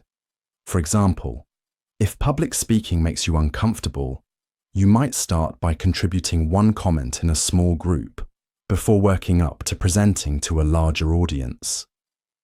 If meeting new people feels awkward, you might begin by having short conversations in low-pressure settings. These controlled challenges let you adapt without becoming overwhelmed. Expanding your comfort zone can also make you more adaptable. Situations that once felt stressful become easier to manage, freeing up mental energy for problem solving and learning. In a workplace, this can mean adjusting quickly to new tools or procedures. In personal life, it can mean feeling at ease in unfamiliar environments, from traveling to joining new activities. This skill improves with repetition. The more you step into slightly uncomfortable territory and succeed, the more you normalize it, making future challenges feel less intimidating. Comfort zone expansion is a practical way to build adaptability, confidence, and resilience by steadily taking on experiences that stretch your limits in manageable steps. Knowing your why. Knowing your why means understanding the deeper reason behind your actions and decisions. It is the personal motivation that drives you to start something, keep going when it gets difficult, and make choices that align with what matters most to you. At the most basic level, it's the answer to the question, why am I doing this? For example, if you're pursuing a degree, your why might be to qualify for a certain career, to gain financial independence, or to set an example for your family. If you're working long hours at a job, your why could be to build savings for a home, to gain experience for a better position, or to support loved ones. Having a clear why makes it easier to stay focused and committed. Without it, it's easy to lose motivation when faced with setbacks. For instance, someone training for a marathon without a specific reason may give up when the runs get harder. But someone whose why is to raise money for a cause they care about is more likely to push through. Defining your why often takes reflection. It helps to think about what outcomes matter most to you, what values guide your choices, and what you want your efforts to lead to. Writing this down can make it easier to recall during challenging times. Once you know your why, it can guide decisions both big and small.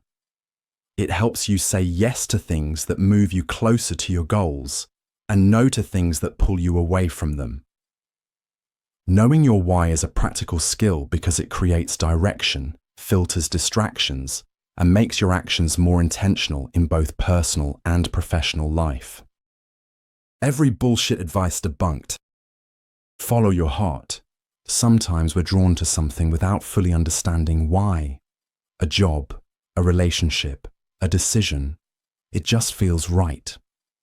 That's the basic idea behind follow your heart. It suggests that deep down, your emotions can guide you better than logic alone. At face value, it's appealing. Logic is cold. Emotions are personal. And in a world full of external pressure, expectations, advice, rules, tuning into what you really want feels like a path to authenticity. Instead of overthinking every choice, the idea is to trust your gut and move toward what feels meaningful. But follow your heart isn't always the simplest compass. Emotions are messy. They can be short-term reactions influenced by fear, desire, nostalgia, or anxiety. Someone might feel drawn to a toxic ex or tempted to quit a job on impulse, only to regret it later. Feelings reflect your state in the moment, not necessarily what's best long-term. That's why this advice can be misleading when taken at face value.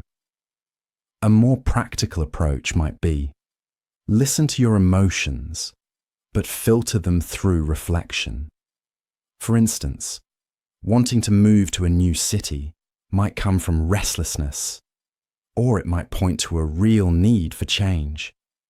The key is knowing the difference. Even neuroscience supports a balance. The brain's emotional centers and rational centers constantly interact. We're wired to use both, not one over the other. Emotional signals can point you towards something important, but reason helps you weigh the risks and outcomes. So while follow your heart speaks to an important truth, that your desires matter, it works best when paired with self-awareness. Emotions shouldn't be ignored, but they also shouldn't be handed the steering wheel without question. No pain, no gain. This is one of those phrases that shows up everywhere, from gym walls to motivational posters. But behind the slogan is a simple idea. Progress often comes with discomfort. At its core, this concept means that growth, whether physical or mental, typically requires effort, and that effort usually isn't pleasant. In the gym, pushing muscles beyond their comfort zone causes micro tears, which the body then repairs, making them stronger. The soreness that follows a workout isn't a sign of failure. It's a sign that change is underway. But it goes beyond exercise. Think about learning a new skill. The early stages are usually filled with mistakes, confusion, and frustration. That mental strain is a form of pain too. It forces the brain to build new pathways, and over time, what once felt impossible becomes automatic. The discomfort fades, but the ability stays. Even emotional development follows a similar pattern. Facing fears, having tough conversations, or leaving behind bad habits can feel deeply uncomfortable. But avoiding that discomfort often means staying stuck. Short-term pain can be the cost of long-term growth. That said, not all pain leads to gain. The point isn't to seek suffering for its own sake, but to recognize that some degree of struggle is often part of the process. Discomfort doesn't always mean danger. It might mean you're on the edge of improvement. So whether it's lifting heavier, studying longer, or making a hard decision, the principle holds. Challenge is what drives change. Growth rarely happens in the comfort zone, and effort that feels easy probably isn't pushing your limits. No pain, no gain is a reminder that progress usually demands something in return, time, energy, or discomfort, but that the payoff eventually is worth it. Everything will work out if you stay positive. Staying positive sounds like harmless advice, an easy way to cope when life doesn't go as planned. But the idea that everything will work out if you just maintain a positive attitude has some major gaps. At its core, this belief assumes that optimism alone can control outcomes. The logic is simple: stay upbeat, and things will eventually fall into place. It encourages people to reframe challenges, focus on solutions, and keep hope alive. In that sense, it can be helpful. Positivity has been shown to improve resilience and reduce stress. It can motivate people to take action rather than give up. But that's only part of the story. Where this idea gets tricky is when it oversimplifies complex problems. Not everything improves just because you smile through it. A person dealing with chronic illness, job loss, or systemic barriers can't simply think positive their way to resolution. Real change often requires practical steps, resources, support, and time, none of which automatically come from a good attitude.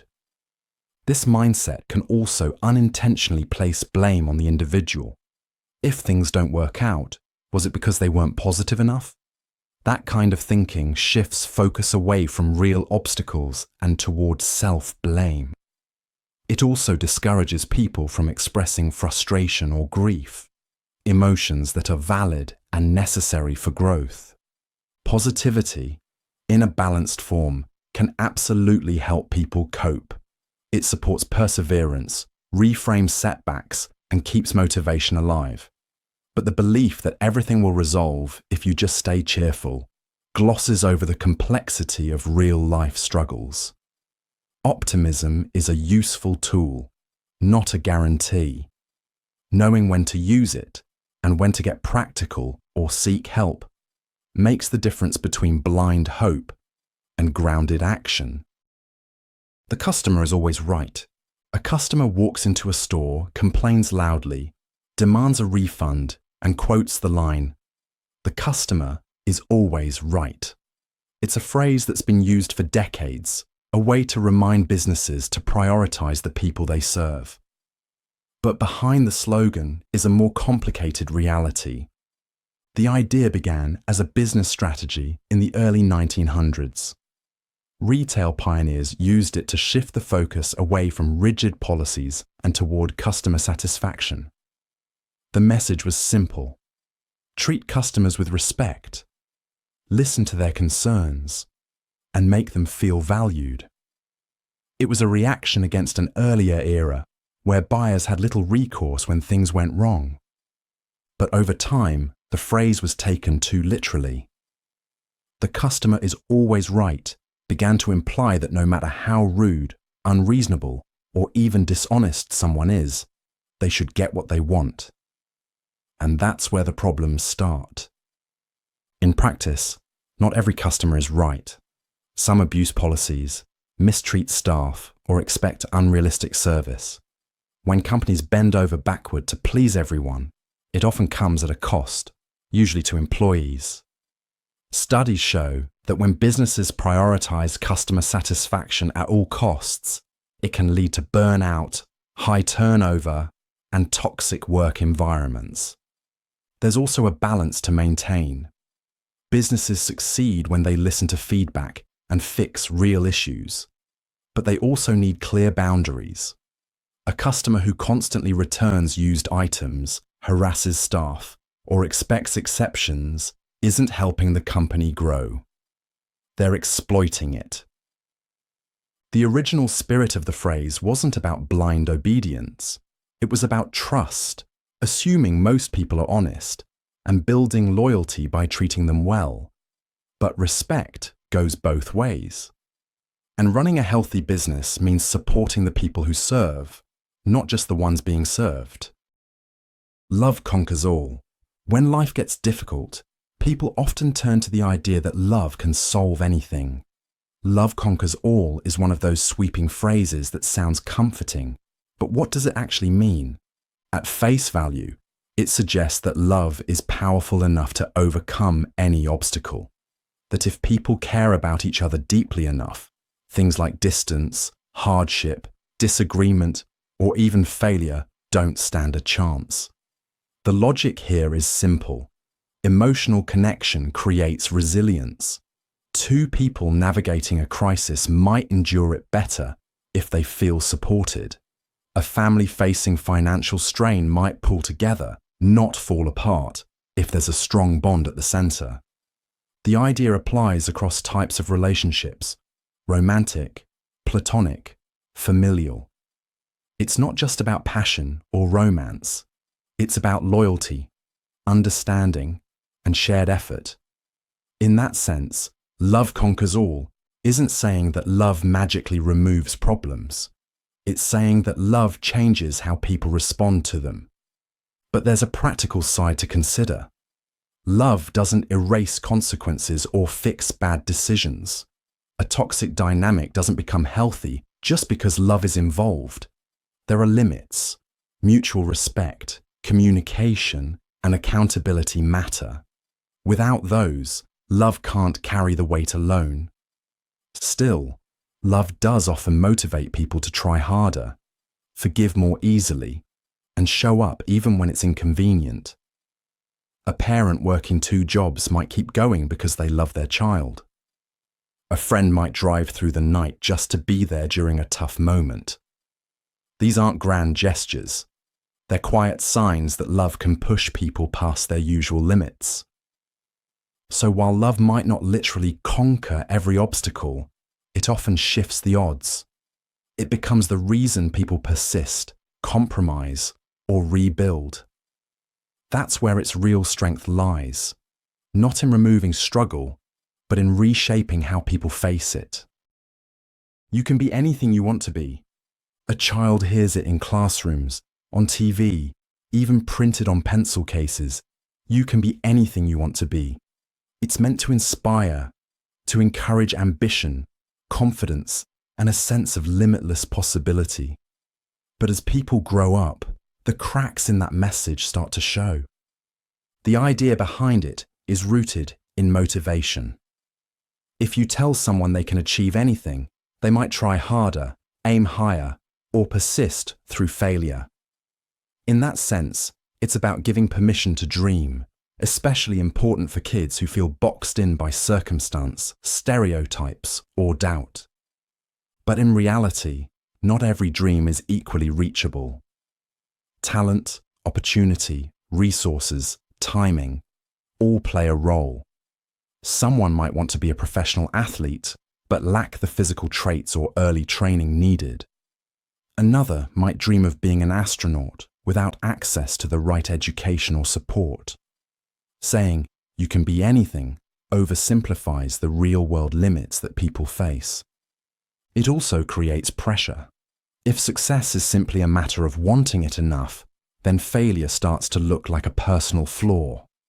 People begin to blame themselves for not achieving unrealistic goals, even when the odds were never in their favor. A more honest message might be, you can pursue anything you're willing to work toward, adapt for, and realistically improve in. Passion is important, but so are skill, feedback, and flexibility. Sometimes the path you wanted isn't the one that fits, and learning to pivot isn't a sign of failure, it's growth. The original phrase isn't useless, it just needs context. Telling someone they can be anything makes more sense when followed by tools, truth, and guidance, because belief alone isn't enough. It's what you build with that belief that really matters. Never give up. This is one of those kind of advice that shows up everywhere, in graduation speeches, on motivational posters, and in the final minutes of sports movies. The message is clear. If you just keep pushing, success will come. And for certain situations, that persistence really does matter. Learning a new skill, building a career, recovering from a setback, these all take time and resilience. But as a one-size-fits-all rule, never give up can be misleading. Not all paths are worth sticking to. Sometimes quitting is actually the smart choice. There's a well-known psychological trap called the sunk cost fallacy. It's the idea that the more time, money, or effort we've already spent on something, the harder it is to walk away, even if it's clearly not working. People stay in failing business ventures because they've already invested years. Or they stick with degrees they no longer care about because they're almost done. The more you've given, the more pressure you feel to see it through, even when the payoff no longer makes sense. The problem is, effort alone doesn't guarantee results. Sticking with something just because you started it can waste resources and delay better opportunities. It's not always about grinding harder sometimes, it's about recognizing when a change is needed.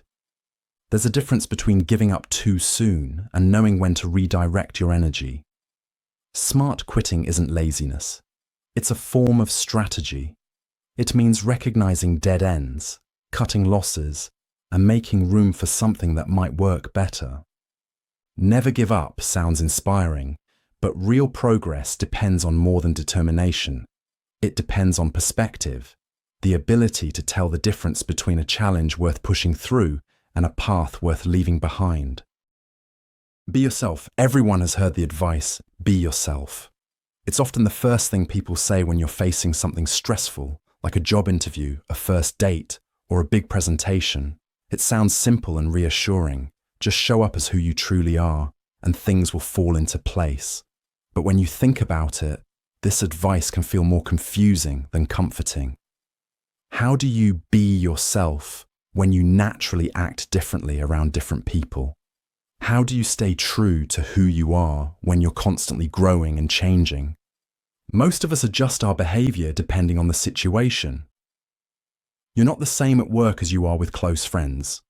And that doesn't mean you're being fake, it means you're adaptable. Human behavior shifts with context, yet that doesn't change your core identity. Your tone, body language, or sense of humor may vary, but you're still you. The problem with be yourself is that it treats identity like a fixed, unchanging thing. Like there's only one true version of you to protect at all costs. In reality, personality is flexible. People grow, pick up new habits, change opinions, and learn different ways to interact with the world. Telling someone to just be yourself can trap them in a narrow version of who they think they should be. It can also discourage trying new things. Someone practicing assertiveness for the first time might feel inauthentic. But growth often begins with uncomfortable experiments. Exploring new behaviors doesn't betray your identity, it expands it. Being yourself isn't about locking into a permanent version of who you are. It's about knowing your values, being honest, and making space for change. The goal isn't to freeze yourself in place, but to keep discovering who you can become, even if that person looks different from who you started as. Everything happens for a reason.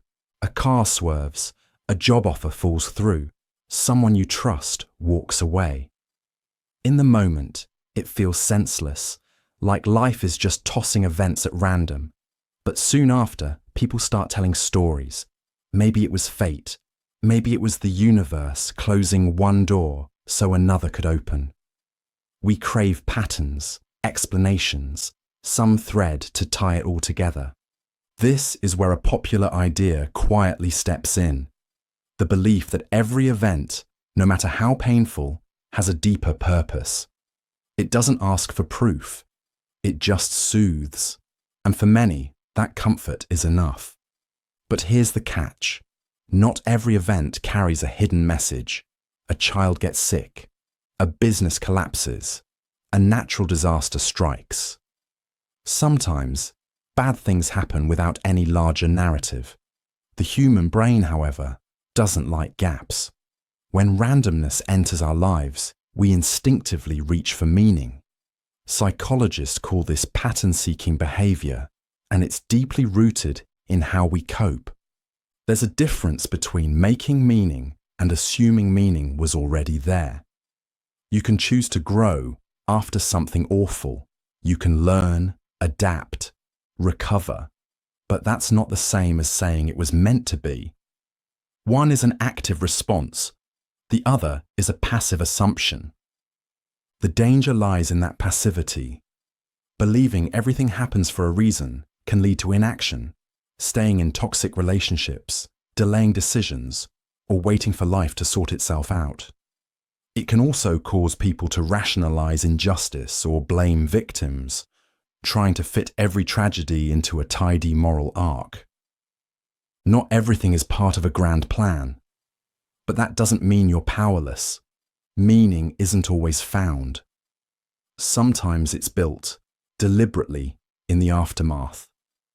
And that's a different kind of strength. Follow your passion. Many people believe that building a career means finding a single passion and following it relentlessly. It's a neat story. Discover what you love, then dedicate your life to it. But real-life career journeys are rarely that simple or straightforward. For starters, not everyone has one clear passion. Interests can be varied and shift over time. Waiting for that perfect calling to magically appear can create pressure and frustration, making you feel like you're falling behind if you haven't found the one. Liking something doesn't always mean you'll be good at it either. Take photography, for example. You might love taking pictures, but find it challenging to make a living from it. And even when a hobby turns into a job, the pressures of deadlines, clients, and finances can turn enjoyment into stress. There's also the reality of opportunity. Some passions align better with job markets than others. Someone fascinated by ancient coins may find limited career options, while a passion for data analysis could open many doors. This imbalance means that following passion alone isn't always practical. A more effective approach is what some call passion through practice. Instead of waiting for passion to strike fully formed, start by developing skills in areas that genuinely interest you. As your competence and confidence grow, so often does your passion. Ultimately, building a fulfilling career involves more than just passion. It requires balancing interests with skill development, seizing opportunities, and staying adaptable. Rather than chasing an elusive passion, it's often wiser to cultivate it gradually along the way. Everyday complex things. Overthinking. You replay a conversation in your head, revise a text 5 times before sending it, or can't stop weighing every possible outcome. That's overthinking. Overthinking happens when your mind gets stuck in a loop of analysis, second-guessing, or prediction. It's not the same as being thoughtful or careful. Overthinking takes a simple thought or decision and stretches it out longer than it needs to be, often without reaching a clear conclusion. It can show up in 2 main forms. The first is rumination, going over something that already happened, like a mistake or an awkward moment. The second is worry, imagining what could go wrong in the future. In both cases, your brain is trying to problem solve, but instead of moving forward, it circles the same points repeatedly. This mental looping uses up attention and energy. It can make decision-making harder, not easier. For example, if you're overthinking what to wear to an event, you might waste time swapping options without ever feeling confident. Or if you're overthinking an email, you may delay sending it entirely. Overthinking is linked to anxiety and stress. When the brain senses uncertainty or risk, it starts scanning for possible issues. This can be useful in moderation, but when it becomes excessive, it disrupts focus, sleep, and performance. You might lie awake at night, going over a situation that has no clear solution. Some people are more prone to overthinking than others, depending on personality, mood, or recent experiences. But it's also influenced by habits and environment. Constant decision fatigue, information overload, or social pressure can all make it worse. Overthinking feels like trying to prepare or protect yourself, but often it just adds mental weight. Recognizing the pattern is the first step in learning how to break it. Flow state. You sit down to work, time passes without you noticing, and by the end, you've made real progress without feeling distracted. That's a flow state. Flow is a mental condition where your attention becomes fully absorbed in an activity. You're not multitasking or checking the clock. Your thoughts are focused, your actions feel smooth, and your mind isn't drifting. This happens when you're doing something that challenges you just enough to keep you engaged, not so hard that it's frustrating, and not so easy that it's boring. Flow can happen in many situations. It might be while writing, coding, drawing, or even playing a sport. The task usually has clear goals, immediate feedback, and requires concentration. For example, a musician practicing a piece might lose track of time, or someone solving a puzzle might forget about everything else until it's done. In the brain, flow involves a balance of chemicals like dopamine and norepinephrine, which support focus and motivation, and a drop in activity in the parts responsible for self-monitoring. That's why people in flow often report losing awareness of themselves or their surroundings. They're fully in the task. Flow also depends on your environment. Interruptions, background noise, or frequent task switching can break it. That's why it's more likely to happen when you're alone, undistracted, and working with purpose.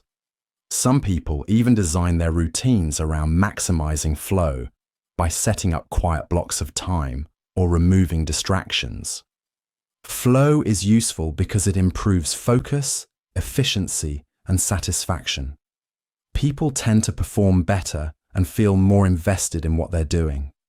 It doesn't require talent, just the right conditions and a task that's worth your attention. Once those align, flow does the rest. Love. Love is one of the most familiar emotions in daily life, whether it's a tight hug, a text from someone you care about, or the comfort of being around close friends and family. At its core, love is a biological and emotional state that helps humans bond and cooperate. It's not just one feeling, but a combination of behaviors and brain chemicals that support attachment, trust, and care. From an evolutionary perspective, love helped early humans form stable relationships, raise children together, and survive as social groups. When someone feels love, the brain activates several systems at once. Dopamine creates a sense of pleasure and motivation, making time with loved ones feel rewarding. Oxytocin and vasopressin are hormones that promote closeness and bonding, especially during physical touch like hugging or holding hands. These brain chemicals reinforce the connection and make people more likely to support and protect each other. Love isn't limited to romance. It appears in friendships, families, and even toward pets. The brain doesn't necessarily distinguish between these types. It adjusts the intensity and patterns depending on the context. For example, parental love activates similar pathways as romantic love, but with more focus on nurturing and less on desire. Cultural factors shape how people express love. In some places, it's shown through words and gifts. In others, through shared time or acts of service. But the feeling underneath, the drive to connect and care, is universal. While love may feel mysterious, it follows patterns that science can observe and explain. It's an essential part of how humans relate to each other, helping maintain relationships that make everyday life more secure, cooperative, and meaningful. Consciousness. Right now, you're watching this video, hearing this voice, processing what it means. That's consciousness in action. It's your ongoing experience of the world and yourself. At its most basic level, consciousness is your awareness. When you open your eyes and recognize your surroundings, when you feel hunger or remember where you left your keys, your brain is producing conscious experience.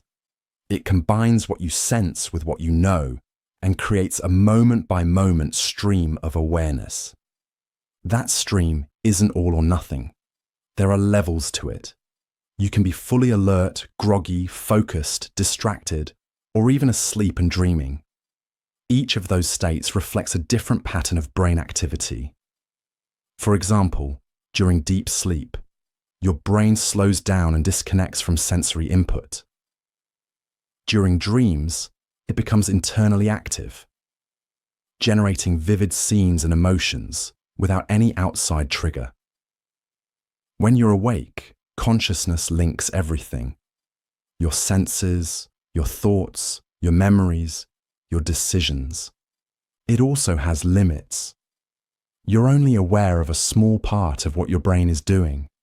You're not conscious of your heart beating or your liver functioning, even though those are essential processes. Your brain filters out most background data and focuses attention on a few things at a time, like this screen, this sound, this explanation. Scientists still debate how the brain turns physical activity into conscious experience. But what's clear is that it depends on complex networks of neurons communicating rapidly. Damage to certain parts of the brain can change or reduce consciousness, while stimulation in others can restore it. So while the exact mechanism remains unclear, the function is clear. Consciousness lets you track the world around you, reflect on it, and respond, all in real time. AI. You've probably already used AI today without even noticing. Whether it was your phone predicting the next word you were about to type, a voice assistant answering a question, or a streaming app suggesting what to watch next, all of that involves artificial intelligence. AI, or artificial intelligence, refers to computer systems designed to perform tasks that normally require human thinking. That includes recognizing patterns, understanding language, making decisions, and even learning from experience. At its core, AI is about training machines to process information, make predictions, and improve performance over time. Most everyday AI works by analyzing large amounts of data. For example, when you use a navigation app, it doesn't just show a map. It collects real-time traffic data from thousands of other users and uses AI to suggest the fastest route. When you scroll through social media, AI decides which posts you're most likely to engage with based on your past behavior. There are different types of AI. Some are rule-based, following a fixed set of instructions. Others, like machine learning systems, improve as they process more data. A more advanced form, called generative AI, can create new content like images, music, or text by spotting patterns in the material it was trained on. You'll also see AI in customer service chatbots, fraud detection tools, grammar checkers, online shopping recommendations, and even facial recognition in security systems. It doesn't think like a human, but it can solve specific problems very efficiently. Although it sounds complex, AI is really just software that helps machines do useful things with information. It's become a behind-the-scenes part of daily life, quietly helping systems run faster, smoother, and smarter. Dreaming. You close your eyes at night, and hours later you wake up remembering something strange. Maybe you were flying, or back in school, or speaking a language you don't know. That's dreaming. Dreaming is what your brain does while you sleep, especially during a stage called REM, short for rapid eye movement. During REM sleep, your brain becomes more active. Your eyes move quickly under your eyelids, your heart rate increases slightly, and most of your muscles are temporarily turned off. This is when most vivid dreams happen. Even though your body is resting, your brain stays busy. It pulls from memory, emotion, recent experiences, and imagination, stitching these pieces together into scenes and events. That's why dreams often feel familiar, but also bizarre. They combine real elements in ways that wouldn't normally happen when you're awake. Not all dreams are stories. Some are just flashes of images or disconnected events. Others can feel realistic and follow a clear sequence like a short film. You might not remember most of them, but dreaming happens several times each night, during every REM cycle. Scientists still don't fully understand why we dream, but there are a few ideas. One is that dreams help your brain process emotions and experiences. Another is that they assist with memory, sorting, storing, and even rehearsing information. Some researchers also think dreams might be your brain's way of maintaining activity and checking its systems while the body rests. What's clear is that dreaming is a normal part of sleep. It shows that even when you're unconscious, your brain is still working, running simulations and blending thoughts in ways that don't follow everyday logic. You're not just resting, you're experiencing, even if you don't remember it. Time.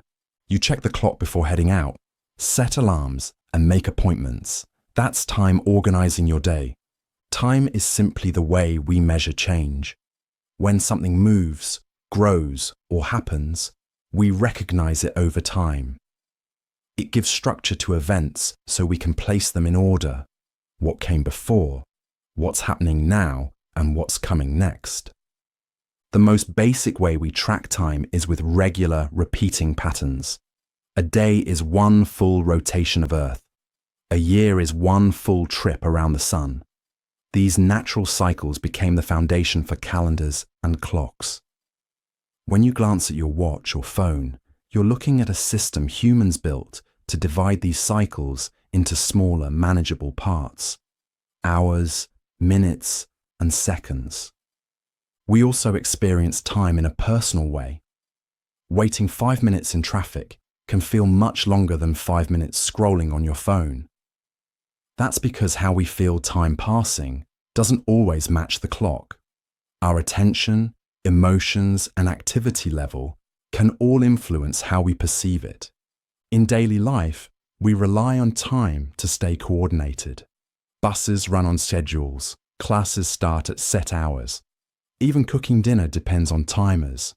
Time allows people to plan, meet, and work together in sync. Over the years, time also helps us track growth and progress. Birthdays mark age. Calendars help remember past events. We use timelines to understand history and deadlines to get things done. In short, time is a system we use to organize change, keep life running smoothly, and make sense of what's happening around us. Wi-Fi. You unlock your phone, tap an app, and a second later, you're watching a video. That's Wi-Fi at work, letting devices connect to the internet without using cables. Wi-Fi is a way of sending and receiving data using radio waves. Instead of plugging your phone or laptop into a wire, your device connects to a router. That router is plugged into the internet through a cable, but it broadcasts a wireless signal that your device can pick up. Think of the router as a small radio tower inside your home. Inside the router, data comes from your internet provider through a wired connection. The router then converts that data into a wireless signal and sends it out in all directions. When your device is in range, it listens for that signal and responds. This back and forth exchange lets you stream videos, load websites, or send messages. Wi-Fi doesn't travel very far, usually just within a house or building. That's why when you leave home, your phone switches to mobile data. Thick walls or interference from other electronics can also weaken the signal. Most homes and public spaces use Wi-Fi because it's simple and efficient. You can connect multiple devices at once, and you don't have to run cables everywhere. Routers can also use different frequency bands, like 2.4 GHz or 5 GHz, which affect speed and range. Higher frequencies offer faster speeds but work best at shorter distances. Wi-Fi is updated over time with newer standards that improve speed and reliability. These updates help keep up with the growing demand from devices like smart TVs, game consoles, and even appliances. From scrolling social media to downloading large files, Wi-Fi is the invisible link that makes internet access fast, easy, and wireless inside your everyday spaces. Empathy. You've probably felt it before. Someone else is upset, and suddenly you feel a bit of that emotion too. That's empathy. It's the ability to understand and share what someone else is going through, even if you're not in their situation. Empathy isn't just being nice or polite. It's a built-in response that helps us connect with others. When you see a friend stressed before a big presentation, and your stomach knots up a little, that's your brain simulating their experience. You're not just observing, you're internally mirroring their emotional state. This happens because of how our brains are wired. Certain cells called mirror neurons activate when we see someone experiencing something, especially emotions. These neurons allow us to mentally step into another person's shoes. It's not perfect, but it gives us a rough version of their feelings. Empathy comes in different forms. Cognitive empathy is when you understand what someone is feeling. Emotional empathy is when you actually feel some version of their emotion. Then there's compassionate empathy, when that feeling moves you to help. Everyday examples are everywhere. When you slow down to comfort someone who's had a bad day, or when you wince watching someone trip. Those small reactions are built on empathy. It helps people form friendships, support each other, and function in social groups. But empathy isn't automatic all the time. Stress, fatigue, or even unfamiliarity can reduce how empathetic we feel in a given moment. Still, it's a skill that can be strengthened with awareness and practice. Empathy isn't just an emotional response. It's a mental tool that helps us understand one another and build better social connections. Déjà vu. This is one of the most common real-life glitches. A strange sensation most of us have felt at least once. It's the uncanny feeling that the present moment is repeating itself, as if we've already stood here, heard these words, or seen this exact scene before. Surveys suggest that nearly 2/3 of people experience déjà vu in their lifetime. Across history, the phenomenon has been given many meanings. In ancient traditions, it was linked to reincarnation, explained as memories from previous lives. In the 19th century, some writers described it as a glimpse of dreams bleeding into waking reality. But modern neuroscience offers a more grounded explanation. Researchers have found that déjà vu happens when the brain's recognition system briefly misfires. Normally, the hippocampus distinguishes between new experiences and stored memories. But sometimes, because of stress, fatigue, or small timing errors in neural circuits, the present is mistakenly flagged as familiar. Functional MRI studies have observed this false signal in areas of the brain that handle recognition and recollection. What feels like stepping back into the past is often just two memory pathways falling out of sync. Clinical reports add to the picture. Some people with temporal lobe epilepsy experience déjà vu just before seizures, suggesting abnormal electrical activity can trigger the effect. Yet the vast majority of episodes happen in healthy individuals, showing how easy it is for perception and memory to overlap. Culturally mysterious, but scientifically ordinary, déjà vu reveals the fragile line between recognition and experience. The fact to remember is that déjà vu isn't a glitch in time or proof of past lives. It's a moment when the brain's memory system stumbles, briefly convincing us we've lived the present before. Biggest questions of life. Why is there something rather than nothing? Out of all the big questions, this one sounds the simplest, yet it's one of the hardest to answer. Why is there something instead of nothing? When we say something, we mean everything. Matter, energy, space, time, galaxies, planets, thoughts, people, everything that exists. And nothing isn't just empty space. It's the absence of space, no atoms, no time, not even a vacuum, just nothing at all. The strange part is, we don't know why there's something. In fact, there's no obvious reason the universe had to exist. From a logical standpoint, nothing seems easier. It doesn't need rules, energy, or structure. It just isn't. Some scientists and philosophers think the universe might have come from a quantum fluctuation, a tiny blip in a vacuum that created particles, which then exploded into the universe we see. But even then, you have to ask, Where did that vacuum come from? Why were the laws of physics already there? Others argue that nothingness might be unstable, that given enough time, something had to happen. Still, that idea assumes time already existed, and that's part of the problem. The moment you imagine a process or a cause, you're already inside of something. There's also a view that maybe nothing was never an option. That reality, in some form, had to exist. Not because of a reason, but because existence is the default. It's not very satisfying, but it might be the best we can do. In the end, this question isn't just about the universe. It cuts deeper than science can measure. It shows how little we really understand about why anything exists at all.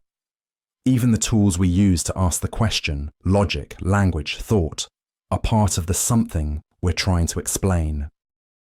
What is consciousness? Consciousness is what makes an experience feel like something. It's the difference between being awake and aware versus being completely unconscious, like in deep sleep or under anesthesia. In basic terms, consciousness is your ability to notice the world around you and reflect on what's happening inside your own mind. You don't just react to things, you experience them. You see colors, feel emotions, think thoughts, and recognize that you're thinking them. That internal awareness is what separates conscious minds from machines, or even many living things. Scientists often break it down into two parts. The first is wakefulness, being alert and able to respond. The second is awareness, not just reacting, but having a sense of yourself and your surroundings. For example, a person in a coma might have some brain activity, but without awareness, they're not considered conscious. The real puzzle comes when we try to figure out how consciousness works. The brain is made of cells and electrical signals. But somehow, out of all that biology, a feeling of experience emerges. This is often called the hard problem of consciousness, explaining how physical matter gives rise to something so personal and subjective. Some researchers think it's all about information. When the brain processes lots of data in a connected, organized way, consciousness might emerge as a side effect. Others focus on specific brain regions that light up when people report being aware. There are also more radical ideas that consciousness might be a fundamental part of the universe, not just a byproduct of brains. So while we can study consciousness by watching behavior, brain scans, or even through artificial intelligence, the exact nature of it is still one of the biggest open questions in science and philosophy. We know we have it, we just don't fully understand what it is. What is the self? We use the word self all the time. Yourself, myself, sense of self. But what exactly is it? The self is the idea of who you are, not just your name or your job, but the deeper sense that there's a you behind your thoughts, feelings, and decisions. It's what gives you a sense of identity across time, even as you grow, change, and learn new things. In basic terms, the self includes things like your body, your memories, your personality, and your relationships. But it's more than just a list of parts. It's how all those elements come together to form a single point of view. A stable sense of me that continues day after day. Psychologists often describe the self as having two aspects. The first is the experiencing self, the part of you that feels emotions, sees colors, hears sounds. It's your moment-to-moment awareness. The second is the narrative self, the story you tell about your life, including your past, your goals, and your role in the world.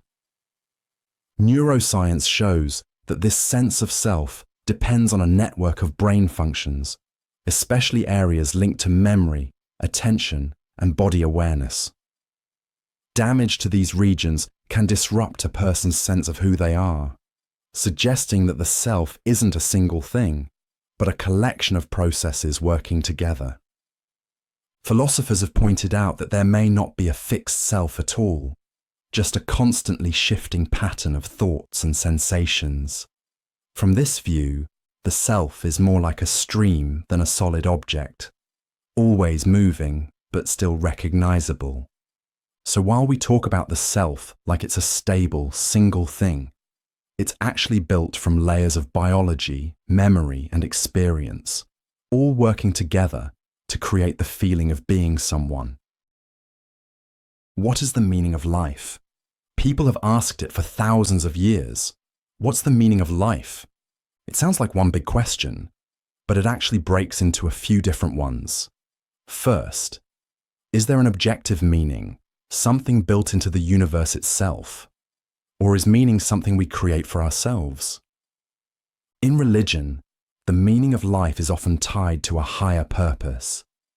Many traditions teach that life is a test, a journey, or a gift, with some kind of spiritual goal or destination. In that view, meaning comes from serving, obeying, or connecting with something beyond human understanding. In philosophy, some thinkers argue that life has no built-in purpose, and that can be freeing rather than depressing.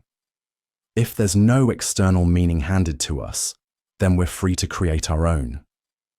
That might mean building relationships, solving problems, exploring the world, or simply living in a way that feels right to us. Biology takes a more functional view. From an evolutionary perspective, the purpose of life is to survive and reproduce. That's what life forms are naturally wired to do. But that explanation doesn't always satisfy when people are looking for a deeper sense of fulfillment or direction. Then there's meaning as a psychological experience. Research shows that people find meaning through goals, personal values, and feeling connected to something bigger than themselves. It doesn't have to be cosmic. It could come from raising a family, creating art, helping others, or contributing to a community. So when people ask about the meaning of life, they're often mixing together science, philosophy, and personal feeling. There's no single answer that covers it all, but the question itself has guided how humans think, act, and reflect for as long as we've been around. Can meaning be created? Meaning often feels like something you discover, like it's hidden somewhere, waiting to be found. But what if it can also be made? The idea that meaning can be created suggests that it doesn't have to come from outside sources like religion, fate, or universal truths. Instead, it can come from the choices people make, the values they hold, and the way they live their lives. In this view, meaning isn't something we uncover, it's something we build. For example, think of someone who spends years helping others in their community. There may not be a cosmic reason behind their actions, but over time, their work becomes meaningful, both to them and to the people they've helped. That meaning didn't exist beforehand. It was created through experience and intention. Philosophers like existentialists argue that life doesn't come with built-in meaning, and that's not necessarily a bad thing. It means people are free to define meaning for themselves through relationships, creativity, learning, or simply by how they respond to life's challenges. Even in psychology, research supports this idea. People who report having a strong sense of meaning often describe it in personal terms, raising children, caring for others, or dedicating themselves to a cause. These aren't universal truths. They're human experiences that become meaningful through time and effort. This doesn't mean meaning is random. It often forms around things that matter deeply to us. But it does mean that meaning doesn't have to be handed down from above. It can grow out of what we choose to care about, how we spend our time, and what we decide is worth doing. So rather than being a fixed answer, meaning can be seen as an ongoing process, something people shape, develop, and carry with them throughout their lives. Does suffering have a purpose? Pain, loss, stress. No one enjoys suffering, and yet it's something every human experiences. So the question arises, does suffering have a purpose? Biologically, suffering serves a clear function. Physical pain signals that something's wrong. It keeps us from touching hot surfaces or putting weight on an injured limb. Emotional pain works in a similar way. It can point to broken relationships, unmet needs, or harmful situations. From an evolutionary standpoint, suffering helps us survive by pushing us to avoid danger and correct course when things go wrong. But beyond survival, suffering can also shape behavior, identity, and perspective. People who go through difficult experiences often report learning from them. They may develop resilience, compassion, or a deeper appreciation for life. For example, recovering from a serious illness might not be good, but it can lead someone to prioritize health or relationships in new ways. In psychology, this idea is known as post-traumatic growth. It doesn't mean suffering is desirable, but it suggests that hardship can lead to positive changes in values, purpose, and inner strength, especially when there's support and time to heal. In many belief systems, suffering is tied to moral or spiritual development. It's seen as a test, a path to wisdom, or a reminder of what really matters. While not all people agree with that perspective, it reflects a long-standing human effort to make sense of pain. Still, suffering isn't always productive. Some forms, like chronic illness or deep injustice, bring more damage than growth. That's why most approaches to suffering involve both learning from it and reducing it wherever possible. So while suffering itself isn't a goal, it often has effects that reach beyond the moment. It shapes how people grow, connect, and find meaning, even in the hardest parts of life. Do we have a soul? The idea of a soul has been around for thousands of years. It's the belief that there's something inside us, beyond the body and brain, that makes us who we are. In most religious and spiritual traditions, the soul is seen as the core of a person. It's the part that feels, thinks, and lives on after death. Some believe it's immortal. Others think it moves on to another life. But in all cases, the soul is treated as something separate from the physical body. Science, on the other hand, looks at things differently. Modern neuroscience sees thoughts, memories, and emotions as the result of brain activity. Damage certain areas of the brain and parts of a person's personality or memory can disappear. That suggests what we call the self might be tightly tied to physical systems, not something separate floating inside us. Still, the idea of the soul hasn't gone away. Some argue that consciousness, the fact that we experience anything at all, can't be fully explained by biology. They believe there must be something non-physical behind it. Others say that what we think of as a soul could just be the result of complex brain functions, culture, and a desire for meaning. There's also a middle ground. Some see the soul as a metaphor. It doesn't have to be a literal, invisible entity. Instead, it could represent the essence of a person, their values, character, or inner life. In that view, the soul is real, but not in a supernatural sense. So whether the soul is a separate thing, a biological illusion, or a symbolic idea, it's one of the oldest attempts to understand what makes a person more than just a body, and why we feel like there's something deeper inside us. Are people inherently good? When a child shares a toy or comforts a friend, it's easy to believe that people are naturally good. But history, behavior, and psychology offer a more complicated picture.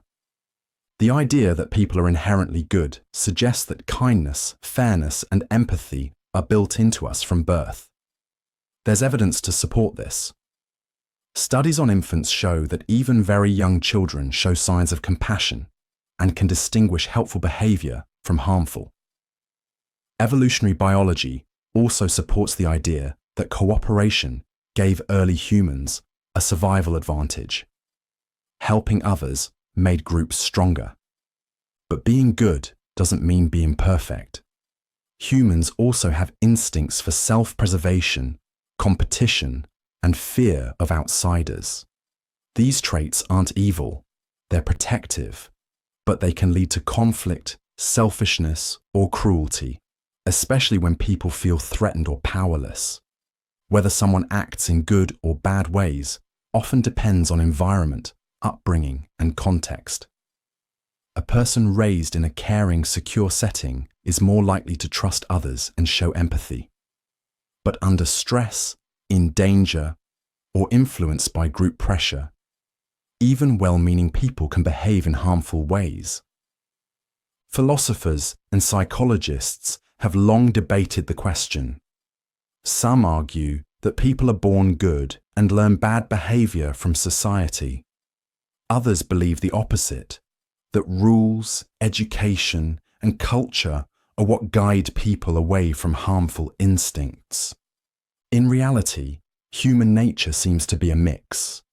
People come into the world with the capacity for both care and harm. What they choose depends on a range of factors: personal values, emotional control, social norms, and life experience. So rather than being purely good or bad, people are complex. Most are capable of both and spend their lives navigating that balance, one decision at a time. What is death? Death is something every living thing eventually faces, yet it remains one of the most difficult concepts to fully understand. At its most basic level, death is the end of biological life. It's when a body stops functioning. No more heartbeat, no brain activity, no breathing. From a medical standpoint, that's what separates someone who's alive from someone who's not. Cells stop working, systems shut down, and the body begins to break down. It's a biological event, and for scientists, it marks the final stage in an organism's life cycle. But death isn't just a physical process. For most people, it also carries emotional and philosophical weight. Losing someone often means more than just the absence of their body. It means the end of shared experiences, conversations, and presence. That's why death can feel more like an emotional absence than a scientific event. Different cultures and belief systems approach death in very different ways. Some view it as a transition to an afterlife, a continuation in a different form. Others see it as a natural final chapter, with no continuation beyond memory and legacy. Both perspectives shape how people mourn, celebrate, or prepare for death. On a psychological level, the idea of death also forces us to think about time. We make plans, set goals, and build relationships knowing that life is limited. That awareness changes how people live, often giving urgency or meaning to everyday moments. In practical terms, death also plays a role in how societies operate, through things like wills, funerals, or legal definitions of life and personhood. It's not just personal, it's deeply social, touching everything from family to law to medicine. So while the body may stop, the idea of death keeps going in the lives and minds of those still here. What is time? Time is something we all move through, measure, and feel, but no one can quite pin down what it actually is. In everyday life, time seems simple. It ticks forward, 1 second after another. You wake up, get dressed, eat, and go about your day.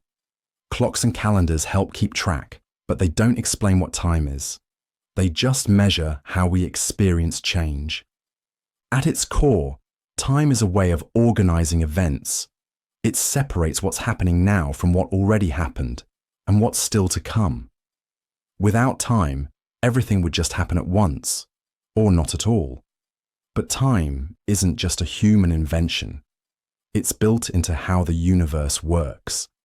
In physics, time is often treated as the fourth dimension, alongside the three dimensions of space. Together, they form what's called space-time. According to Einstein's theory of relativity, time doesn't move at a fixed rate.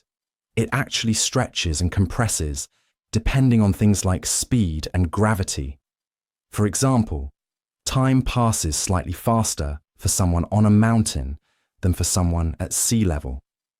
Then there's the mystery of why time seems to have a direction. We remember the past, but not the future. Eggs break, but they don't unbreak. This forward flow of time is tied to a concept called entropy, the natural tendency of systems to move from order to disorder. It's one reason why time feels like it only moves one way. Some physicists think time might not even be fundamental. It could be an emergent property, something that only appears when certain conditions are in place, like temperature or pressure. So while we experience time as steady and familiar, it's actually one of the most puzzling features of the universe, more than just minutes and hours, and far from fully understood. Why do we dream? Every night, when we fall asleep, our brains don't just shut off. They start running a completely different kind of show. And dreams are one of the most mysterious parts of that process. At the simplest level, dreaming happens during a stage of sleep called REM, or rapid eye movement. That's when brain activity becomes more intense, closer to how it looks when we're awake. During this stage, people experience vivid images, stories, and emotions that we call dreams. But why does this happen? One major theory is that dreams help us process information. Throughout the day, we take in a massive amount of sensory input: faces, conversations, problems, worries, and the brain needs a way to organize it all. Dreams might be a byproduct of that sorting process. As the brain strengthens important connections and clears out the less useful ones, strange combinations of memories and emotions can show up in dream form. Another idea is that dreams let us simulate situations. Just like a flight simulator helps a pilot practice, dreaming might help us rehearse how to handle danger, conflict, or complex social situations. Even if the scenarios are bizarre, the emotional rehearsal might still be valuable. Some researchers also believe dreaming helps regulate our mood. If you've ever had a stressful day and then woken up feeling a bit more balanced, it might be thanks to the emotional processing that happened in your sleep. There's no single answer that fully explains dreams, and they likely serve multiple purposes at once. What's clear is that dreaming isn't just random noise. It's a built-in part of how the brain works. Messy, strange, and still not fully understood, but deeply tied to memory, emotion, and learning.